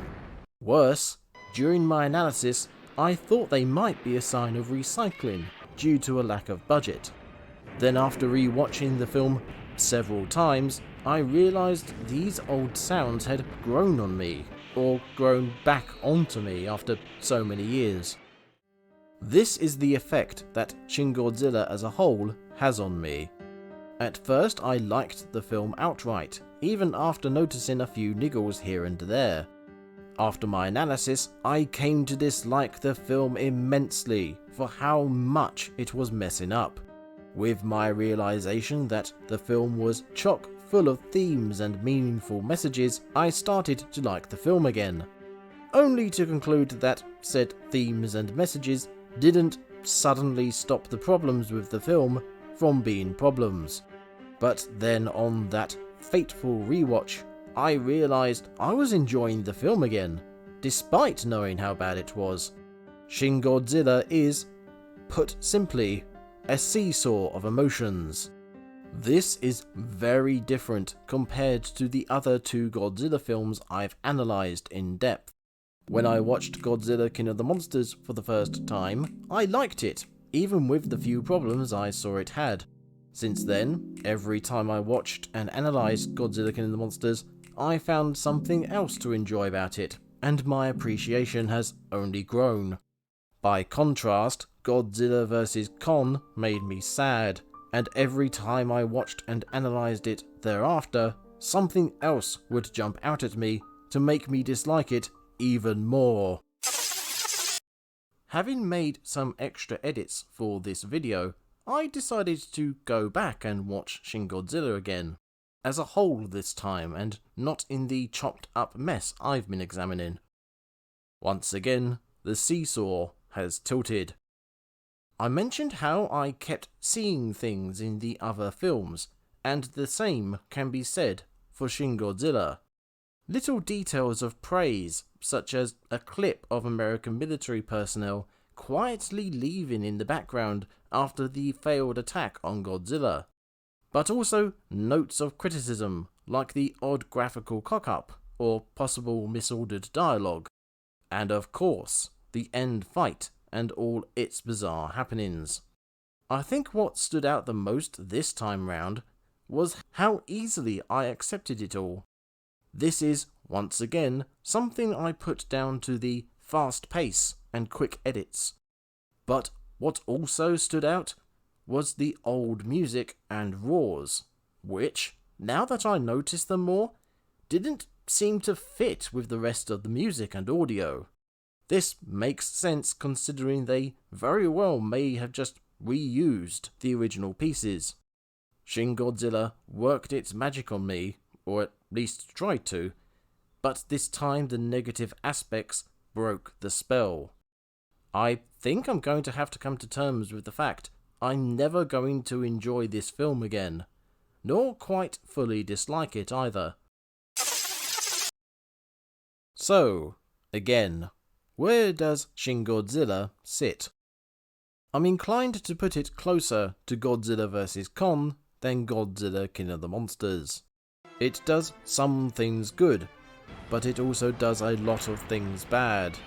And for now I'm inclined to say they outweigh the good by some margin. But for all its flaws, the film took the Godzilla franchise, something that had long fallen into a parody of itself, and attempted to bring it back up to a higher standard. Just like the monster himself, Shin Godzilla is part of the culture now, and at the very least, it's going to be a film to look back on and build off of. That's why I think this film is a fractured diamond, and not a broken one. And with that, I think I'll leave this video where Shin Godzilla should have left itself. I hope this video was informative, entertaining, or both.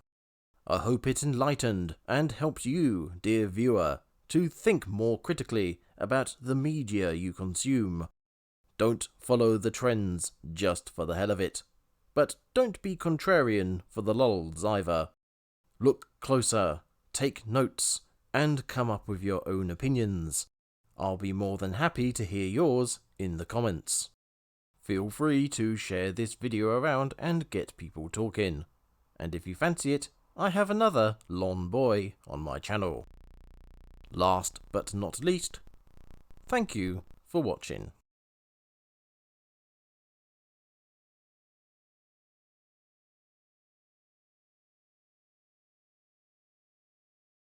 One simple question. What's this thing's energy source? Maybe the answer.